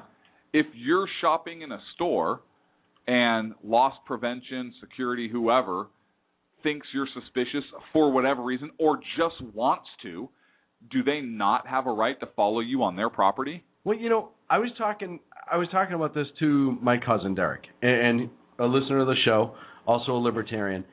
My cousin Derek is one of the nicest people you could meet on the face of the planet, and I truly mean that. He is a very gentle person, a caring person, a giving person. He would defend anyone to the death because he's that type of person, but he only after he retreated. Never. Oh, okay. But he's not the type to go out looking for it. That's just not his personality. He's also 6'2", has tattoos, has the chin strap beard, the shaved head. Probably if you put him in like a motorcycle gang outfit and put him on a motorcycle, he would match that pretty well. He doesn't dress like that, but he's a very intimidating person. Mm-hmm. And as we were talking, he said, I've been walking down the street and had other people of other races look at me coming and cross the street. And so to say that it only happens if you're a black juvenile or a black teen, it happens to every single race. It does. It happens on a wider spectrum. It does, and I'm going to tell you. I'm going to tell you a story, and we've gone over this before. I have tattoos. My entire back is tattooed. Yes. And it doesn't show when I'm wearing a short sleeve shirt or anything like that. But I get an entirely different reaction when I'm on the beach or whatever, wearing my short sleeve shirt, ship, wherever I am. Once my shirt comes off, though, and I'm walking and there's somebody else around, I get a completely different reaction. And look, I don't have. There's nothing offensive. There's nothing offensive tattoo at all, and it's all in full color. I mean, I think it's nice art. Thank you. But I've had to put cream on it before. I know. Actually, you did. That's right. I remember that. But it's not one color like you see some of the ink coming out of some people that maybe have been in prison or whatnot before. Clear, but the reaction I get is completely different. Same thing. I've had people herald children kind of away from me, and the problem is it's a hot button when it happens to a black male adult or juvenile. Anything is hot button that happens to a black unless you're in Chicago person in this country. Honestly, it is. Because if Treyvon, could you imagine if, and I know this has been brought up before, if Treyvon Martin were white, and George Zimmerman were black, we would not hear anything about this. And you know what? I would still defend George Zimmerman. Yeah. Because it's based on circumstances. Exactly. We have another. I know we have a lot to get to on these clips. Do we have another so let's clip get to number 2. This is the rest of, not the rest of it, but this is another quick blurb from Obama and his discussion on the Zimmerman issue. The African American community is also knowledgeable that there is a history of racial disparities in the application of our criminal laws. Everything from the death penalty to enforcement of our drug laws. And that ends up having an impact in terms of how people interpret the case. Now, this isn't to say that the African American community is naive about the fact that African American young men are disproportionately involved in the criminal justice system, that they're disproportionately both victims and perpetrators of violence. It's not to make excuses for that fact, although black folks do interpret the reasons for that in a historical context. They understand that some of the violence that takes place in poor black neighborhoods around the country is born out of a very violent past in this country, and that the poverty and dysfunction that we see in those communities can be traced to a very difficult history. And so the fact that sometimes that's unacknowledged adds to the frustration. And the fact that a lot of African American boys are painted with a broad brush, and the excuse is given, well, there are these statistics out there that show that African American boys are more violent. Using that as an excuse to then see sons treated differently causes pain. Okay, so a couple things on this. He talks about how that he says we understand that some of the violence. So he's speaking as the President of the United States, representing all Americans. But in this case, he's not speaking as the President of the United States, even though he is at the White House addressing the White House press corps. But he's speaking from a African American, from a black man in the United States, because he says we understand that some of this violence. And he says it after he says, quote, black folks do interpret the reasons for that in a historical context. So he says black folks interpret. We understand that some of the violence, okay, so there's the context. He is speaking as a black man. We understand that some of the violence that takes place in poor black neighborhoods around the country is born out of a very violent past in this country. And he says it's not to make excuses, but black folks do interpret the reasons for that in historical context. Okay. So that the violence that takes place is born out of a very violent past in this country. Okay, I will look. There was violence committed against black people in this country. There was violence committed against Indians, Native Americans. There was violence committed against Irish. There was violence committed against white people when they tried to settle in this country by the Indians. There was violence carried out. Look, there were violence carried out on both sides. Yeah. Okay, on all sides. It wasn't just blacks who were targeted in this country ever. I mean, there were lots of groups who were, including the settlers themselves at times. Now, it says that we see in these communities can be traced to a very difficult history. Look, at what point do you stop blaming history is my first question. Because I want to know, I know that the founders put, when they framed the Constitution, there was a drop-dead date for the importation of slaves.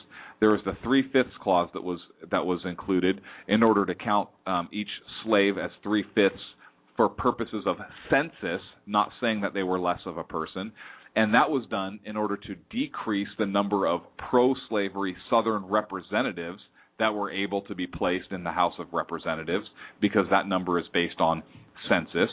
So the thought was that eventually they would be able to overturn and rule out slavery in this country, but they couldn't get a constitution passed and have all the states come together without appeasing both sides.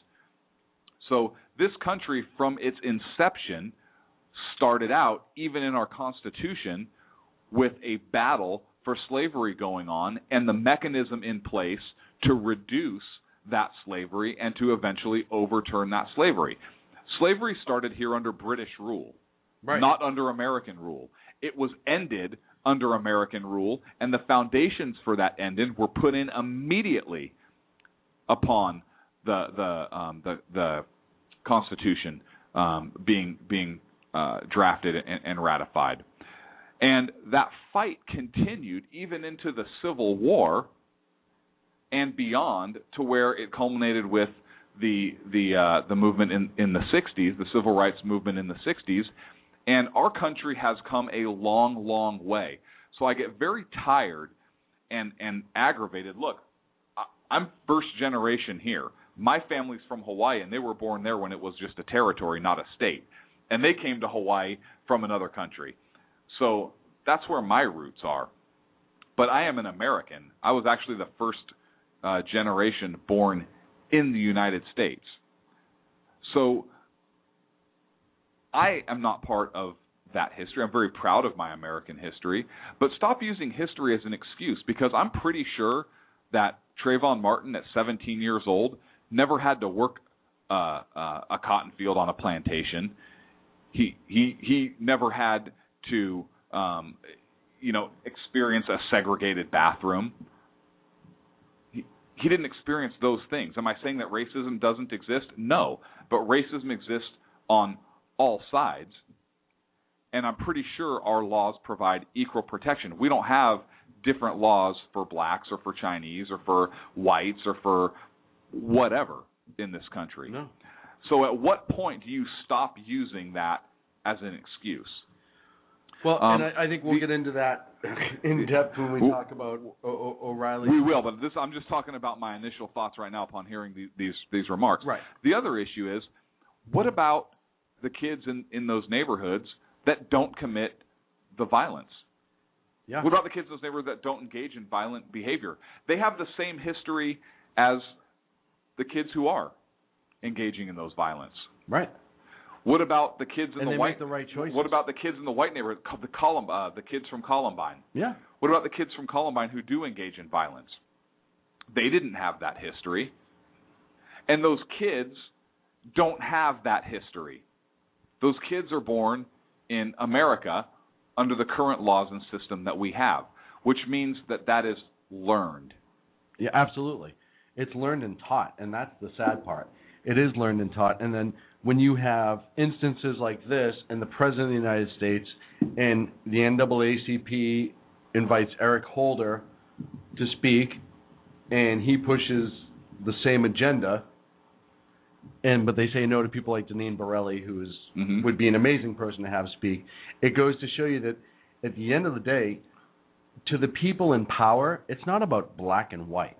It's about agenda. It is, because there are large sums of money that come to them, and they maintain power by keeping us separate. Yeah. I mean, Can you imagine the NAACP would disappear if, honestly, if all of that diversity goes away?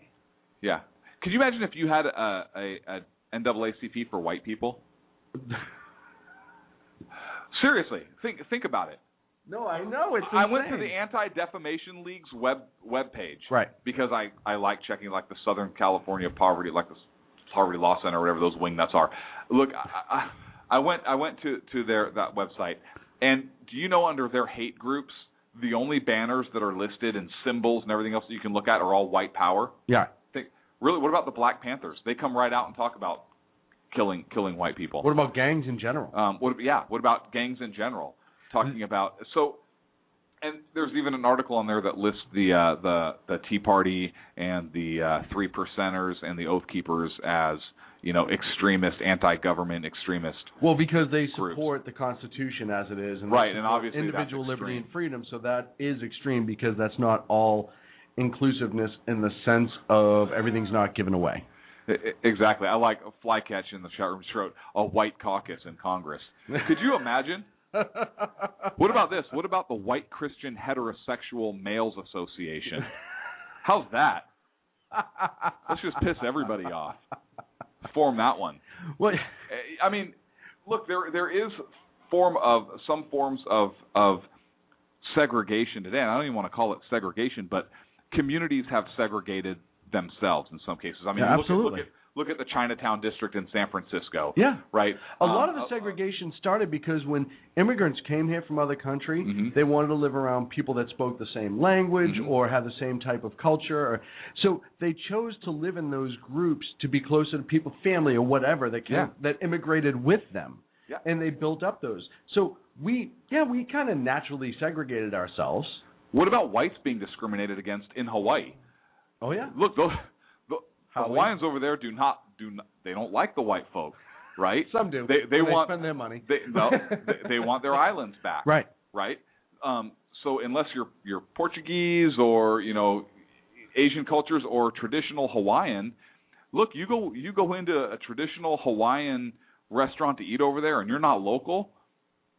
Stand by. Yeah. Okay. Because the line's there's there. About to be a hate by crime. Over there, I mean outside. Yeah. And by outside, I mean in the dumpster, which is where you're about to end up. There's about to be a hate crime committed because they're going to kick your ass because you're white.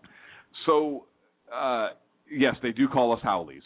Well, and Howleys. Sam, back to the chat room. Sam had a good point in the chat room. The Black Panthers put out a bounty on Zimmerman. Can you imagine that if a white group put out a bounty on Gosnell, who was the abortion doctor in Philadelphia that killed all those kids? Yeah, they'd be racist. Yeah, that would be absolute. Can you imagine the outfall in this country? Absolutely.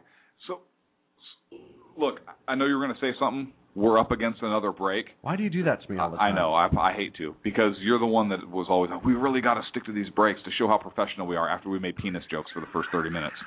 All right, nobody was listening. So we made Weiner jokes. It was totally different. True. So, look, I have a major issue, and I want to get to the O'Reilly thing. It's going to dovetail right into this. But I have a major issue with the president saying, we understand some of the violence. Listen, Obama, you are the president of the United States. When you address this country, I, as your constituent, fully expect you. Your boss. As your boss, thank you. Fully expect you to speak as the President of the United States or represent everybody and talk about coming together, not speaking from the perspective just as X, Y, Z, whatever it is. I'm going to let the President respond, and then we'll go right into the break, and we'll be back in a minute with Sackheads Radio, 347-205-9399. This is the President's response to Clint.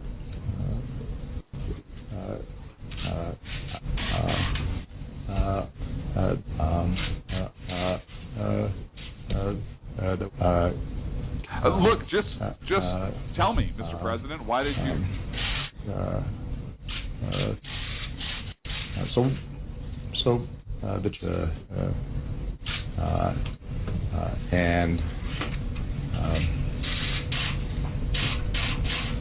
No, really, anytime now, Mr. President. Yeah, I'd really like to. Now, back in 3, Sackheads Radio.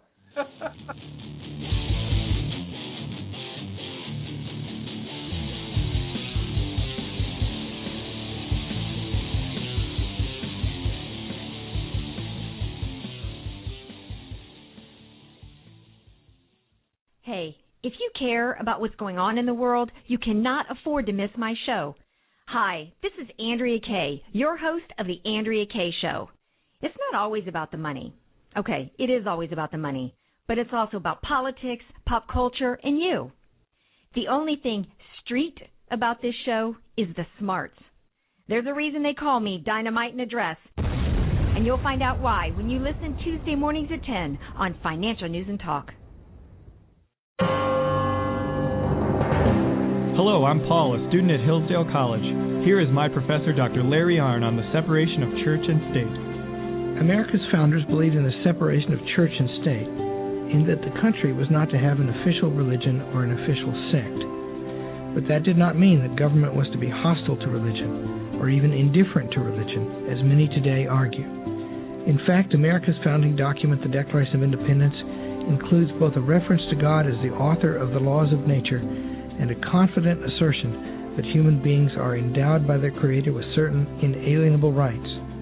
Far from being hostile or indifferent to religion, America's founders understood the theology of the Declaration to be an essential part of the education of citizens. This Constitution Minute was brought to you by Hillsdale College. To join the national conversation on the Constitution, go to constitutionminute.org. How you doing? John Grant here. When I'm not slaving over a hot microphone on the 405radio.com Saturdays at 10 a.m. Eastern, I check out Sean and Clint here at Sackheads Radio.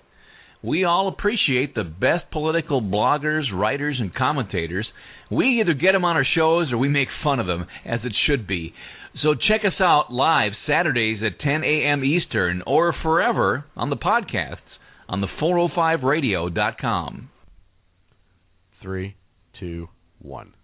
Hey, this is Sackhead Clint. I want to take this opportunity to thank all the wingnut leaders throughout the world to give our men and women of the armed forces a job, as well as all the anarchists, terrorists, and Occupy folks that give our men and women in uniform on the home front, firefighters, law enforcement personnel, and first responders, job security here in the States as well. So thank all you wingnuts out there. This is Sackhead Clint saying have a good day.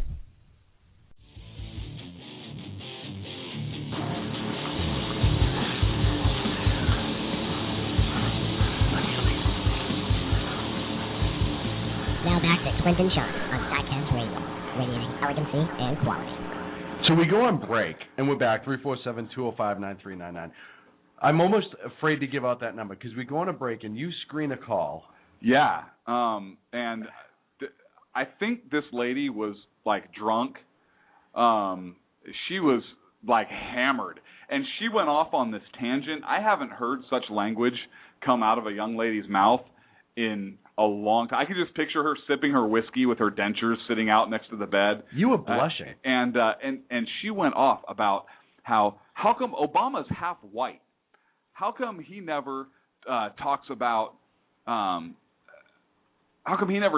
his white half? He only represents his black half. And so I tried to talk a little bit about, how he identifies with his father, who was a communist. And wrote the book Dreams from My Father and so forth. Because his mom was a BDSM deviant, maybe? Maybe. And but she was all worked up because he never identifies with that, and he should be identifying himself as an American. And so I said, Mom, listen, you can't. No,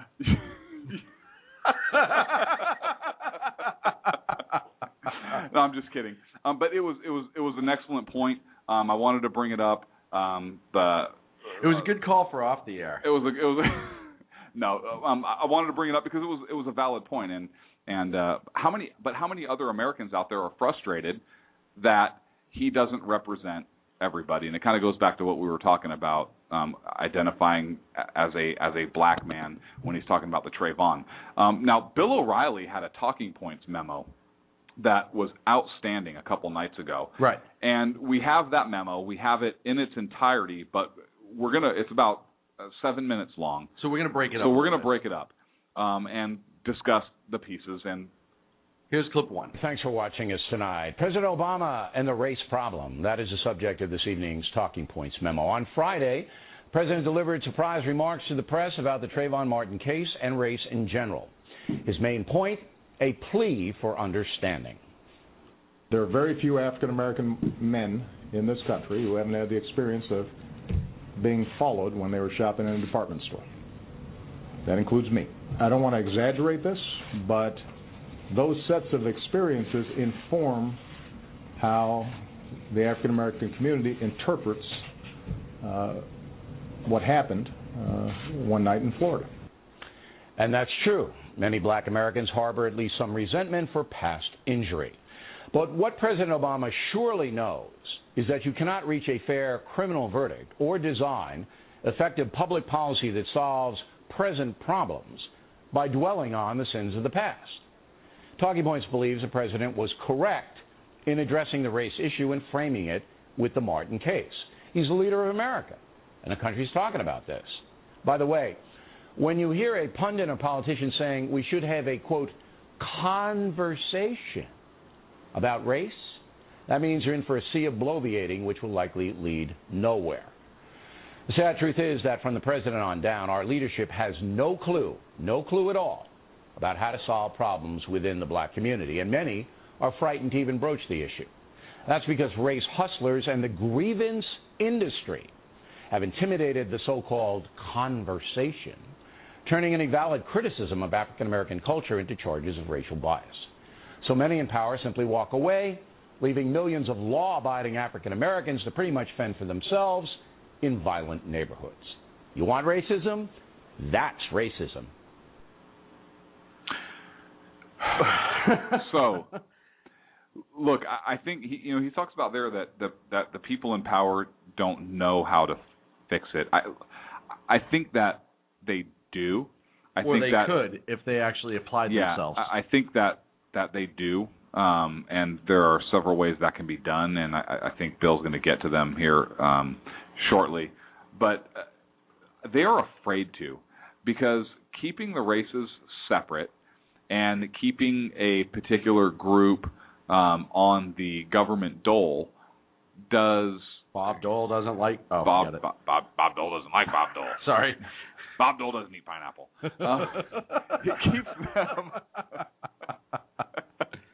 It keeps them on in power.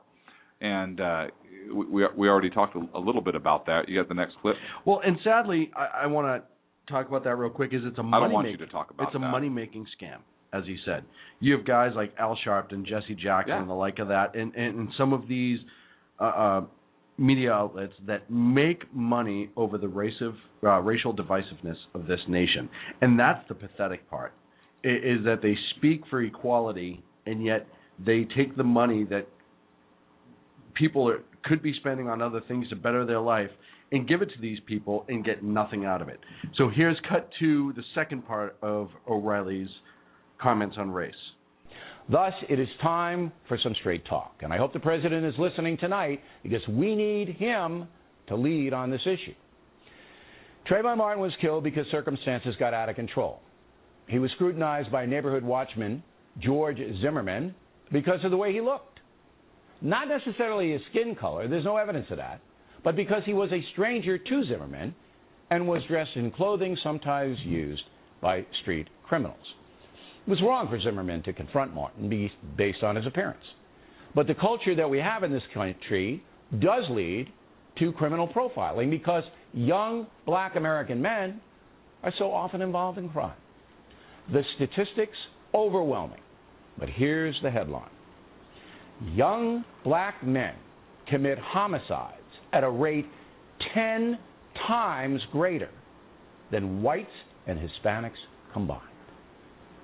When presented with damning evidence like that, and like the mini Holocaust in Chicago, where hundreds of African Americans are murdered each year, The civil rights industry looks the other way or makes excuses.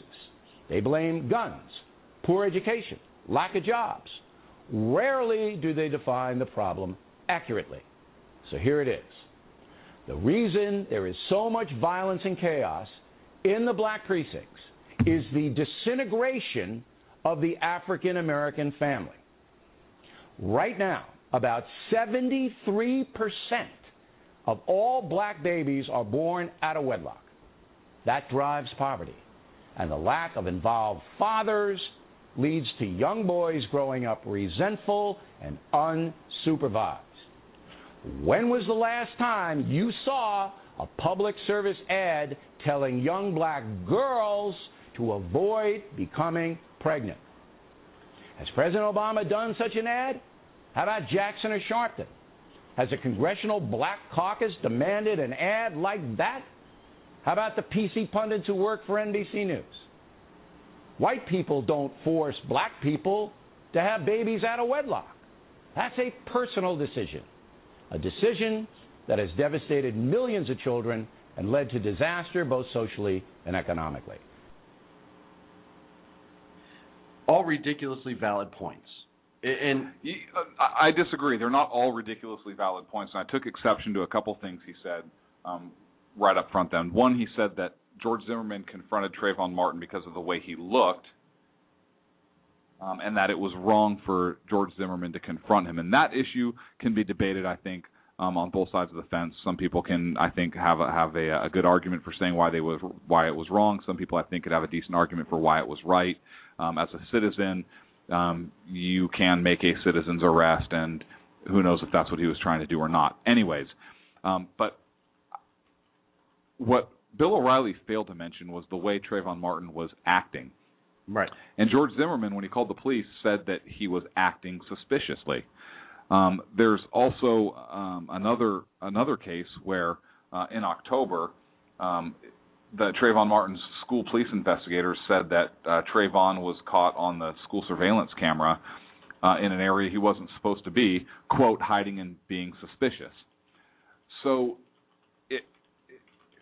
he has a history of suspicious behavior, apparently it seems, and if he was acting suspiciously that night, obviously it wasn't just because of the way he looked. So I have to take umbrage with what O'Reilly said a little bit there in the beginning.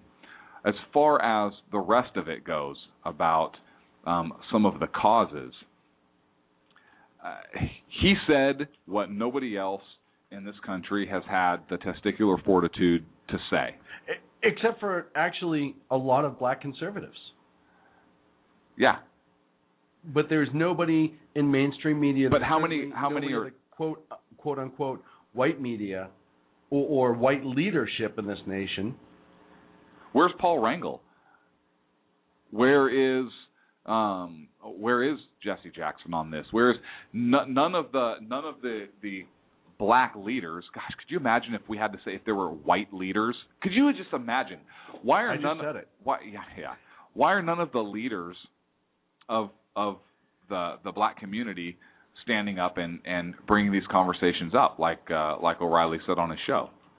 Because it doesn't fit the narrative. Because if they address those issues, they lose their power position.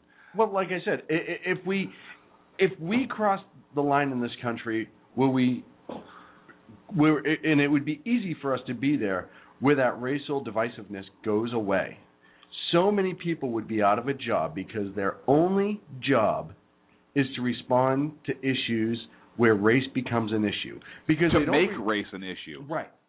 They don't go to Chicago where there's a slew of black-on-black crime. They don't go to Oakland, California, where it happens. They don't go to Detroit, who, by the way, filed bankruptcy. And they don't go to New York City, where there's a lot of black-on crime. San Francisco, L.A. We could go on and on and on. They don't go there because it doesn't fit their narrative.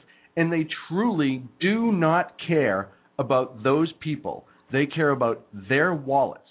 And they are such charlatans. Well, when Obama said it, he talked about because it's a historical, the historical violence is the reasons for that black-on-black violence. Right. So they're still blaming somebody other than their own communities, or looking for the reasons within those communities. Well, and Bob Beckel, who I don't always agree with, but the other day he said, liberals have a lot to take for the blame of what's going on in black communities. Yeah.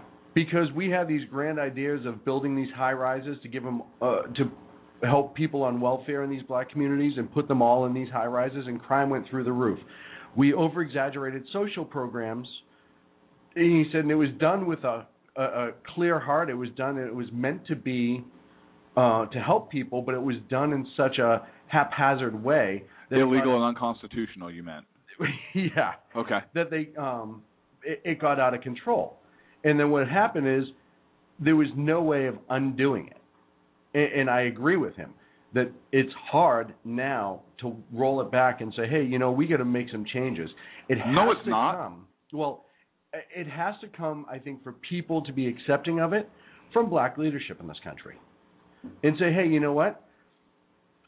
Not every single white person in this world is out to get you. The system's not designed for you to fail. The system's designed for everybody to succeed, even though it's been altered so much recently that it makes it harder. The system is designed for people to have equal opportunity to succeed. not equal result. Right. That was my point.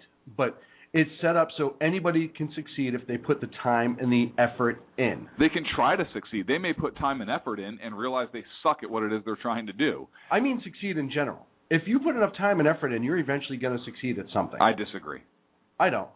Okay. I am going but to that's be able why to you're jump wrong. off a building and flap my arms and fly. Because I'm putting the time and the effort in.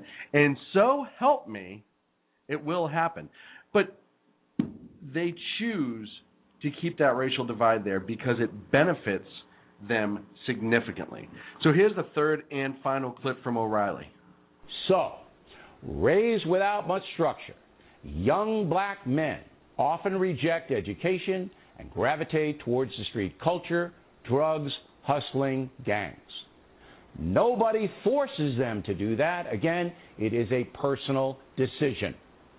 But the entertainment industry encourages the irresponsibility by marketing a gangsta culture, hip-hop, movies, trashy TV shows to impressionable children. In fact, President Obama has welcomed some of the worst offenders in that cesspool to the White House, when he should be condemning what these weasels are doing. These so-called entertainers get rich, while the kids who emulate their lyrics and attitude destroy themselves. And then there's the drug situation. Go to Detroit and ask anyone living on the south side of the 8 Mile Road what destroyed their city. They will tell you narcotics. They know addiction leads to crime and debasement. But what do the race hustlers and limousine liberals yell about? The number of black men in prison for selling drugs. Oh, it's so unfair. It's a nonviolent crime, and blacks are targeted. That is one of the biggest lies in the history of this country. The thugs who sell hard drugs, no matter what color they are, deserve to be put away for long periods of time. They sell poison. They sell a product that enslaves and kills. They are scum. When was the last time you heard the Congressional Black Caucus say that? How about Jackson and Sharpton? How about President Obama? The solution to the epidemic of violent crime in poor black neighborhoods is to actively discourage pregnancies out of marriage, to impose strict discipline in the public schools, including mandatory student uniforms, and to create a zero-tolerance policy for gun and drug crimes, imposing harsh mandatory prison time on the offenders. And finally, challenging the entertainment industry to stop peddling garbage. Hey, listen up, you greed heads. If a kid can't speak proper English, uses the F word in every sentence, is disrespectful in his or her manner, that child will never be able to compete in the marketplace of America. Never. And it has nothing to do with slavery. It has everything to do with you Hollywood people and you derelict parents. You're the ones hurting these vulnerable children. You want a conversation? You got it. You want a better situation for blacks? Give them a chance to revive their neighborhoods and culture. Work with the good people to stop the bad people. Pumping money into the chaos does little. You can't legislate good parenting or responsible entertainment, but you can fight against the madness with discipline, a firm message, and little tolerance for excuse making. It is now time for the African American leadership, including President Obama, to stop the nonsense, walk away from the world of victimization and grievance, and lead the way out of this mess. That's short and to the point. One of the things that I thought it was great is that the leadership does this amazing job, and liberals and progressives lead this way, of making all these rules in neighborhoods in general, but the harder neighborhoods, the uniforms in the school, the guns and everything, and that's all it is a giant smokescreen. Hey, you know what? We're going to blame this, and we play this music in general for the president when he sidesteps something. However, this is the liberal progressive theme song. Ooh, I love to dance a little sidestep. Now they see me, now they don't have come and gone. I've heard this argument. Well, if we have uniforms, the parents can't afford to pay for the uniforms. They can't afford uniforms. I know how much school uniforms cost.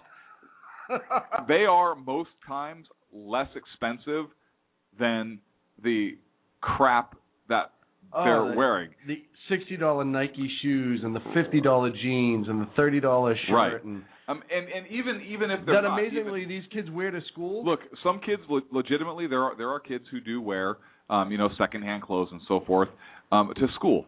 School uniforms are not that expensive, and I'll tell you, I'm not one for government programs or handouts or anything, but if you had to get a subsidy to afford school uniforms so your kids can go to school and actually not have to worry about the dress and all this other stuff, I would probably support something like that. And I know some of our conservatives may be like, "What?" As an option. As an option. And I am the first one to think that people should be allowed to express themselves appropriately, and but I think that when you have a society that if you wear a support the NRA shirt into a school and you get arrested or kicked out or you make you're an extremist. You're an extremist. But if you can go in wearing the shirt of a gang or that's gang affiliated or Tupac or something like that, or with your pants sagged around your ass. Right. Nobody says anything. You know what? How's about you put up a big billboard about how that pants sagging started? Hey, prison bitches used to wear this to show off the goods. Put that up there. I think. Could you imagine if all the kids were, hey, you're sagging your ass just like the those prison bitches would be used up around their nipples in about 5 seconds. Yeah. Hey, good job. You're showing off what the guys on the yard can buy for a freaking couple cigarettes. Nice. Right? But you know what happened is those guys got out and they said, yeah, I spent some time in the joint. I was hard and blah, blah. So it became a cultural thing. But, hey, let's educate them on where that came from. I bet that trend would stop tomorrow. Those pants would be up so high they'd have to unzip their zipper to look you in the eye. Like they would. Yeah. They'd be like, hey, the grandpa thing is in. Yeah, but they belt again, right below the nipple line. It goes back to what they do in general. They blame everything else but the problem. Let's make a rule because, guns are bad and we can't have guns near a school. You have the people near the school that will find other ways if they're going to hurt each other. You can't blame inanimate objects for the actions of human beings. I don't know why that narrative at some point became okay, but it is not. Here, we're going to catch some flack for this. You know what else you can't do? What? You can't let them get a good education. Because if you let them get a good education, and I'm talking about from the black community that wants to keep the people in power that want to keep them on the dole. Right. If you let them get a good education and they actually understand the fundamental principles of our country and where we came from and the ideals and the opportunity and the principles of everyone being equal and so forth, if they really understood those principles and believed and bought into those, you wouldn't be able to keep them down. Yeah, absolutely. They would be able to speak from an intelligent position of what natural rights are and understanding kind of their place in the universe, so to speak, with that everybody, regardless of race, has these God-given rights. Unlike now, the only thing they believe in is what liberals tell them is right. Exactly, and that's my point. It is a severe lack of education. It is in that area. We have 5 minutes left, so I want to bring something up. Okay. Now, I found a cartoon. This is awesome. And it was Daffy Duck as a Nazi. Yes. From World War II. No, 1942, I think, was a Disney production. Disney actually made propaganda cartoons for the American military and for the American public and so forth. And it makes fun of Nazis and even the Japanese so bad. It's called Der Fuhrer's Face or something like that, right? So much innuendo there. And Looney Tunes did another great one. Did another great one also. And same kind of thing. And by great, I mean it was brilliant at the time, and it's even brilliant now it's brilliant. But it's awesome. You think about so it at that time, stereotypical.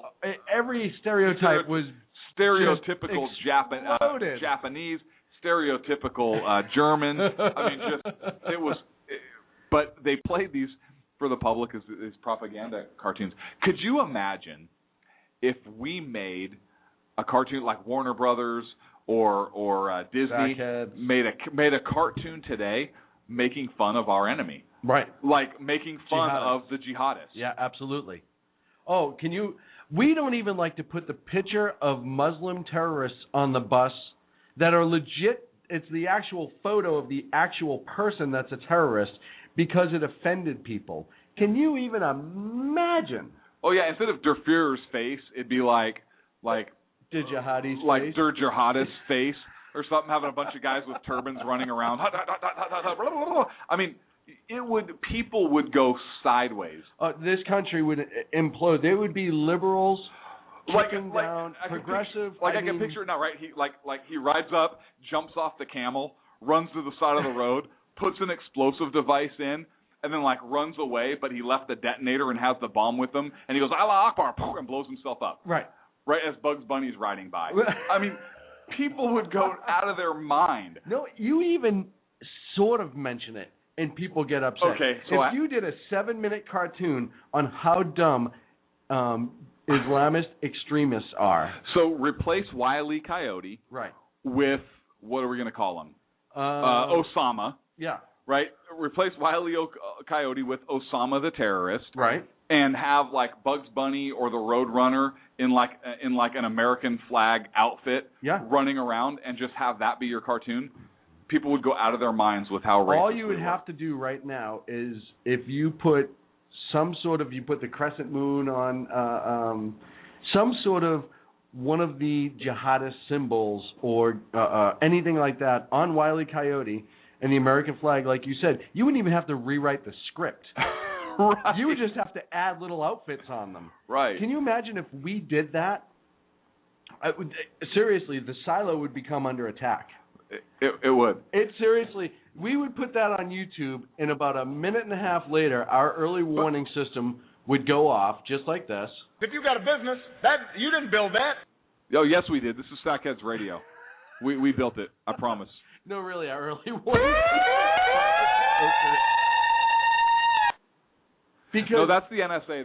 They're listening. There would be a fight right to now. get through us from the government, the NSA, the CIA, the FBI, there would. progressives, my whole point was we were in a country at that time where everybody came together, absolutely, including those organizations, because we were Americans. We were fighting evil. Well, guess what, folks?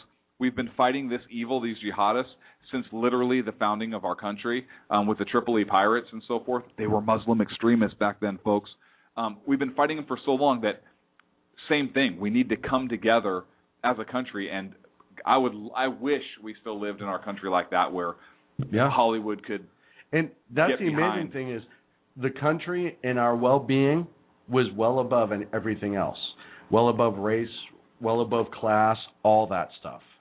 And seriously, we need to be able to get back to that. Speaking of class, sir, you have class. You, my friend. With the exception of that first 30 minutes where we made Anthony Weiner jokes all night from backdoor and pole. It was awesome. But we will be back next Tuesday because you're partying with Kid Rock next week on Wednesday night. So next Tuesday, we will be here at 8 o'clock on the Sackheads Radio Show. He'll be on stage. Check us out, sackheadsradio.com. We're also on the 405 Network if you want to check us out over there. We're on Facebook and Twitter. We'll be back next Tuesday. Please write that down here on the Sackheads Radio Show. How are they going to write it down here on the Sackheads Radio Show? They're going to. But they can't write it down here. They're going to write it down somewhere else.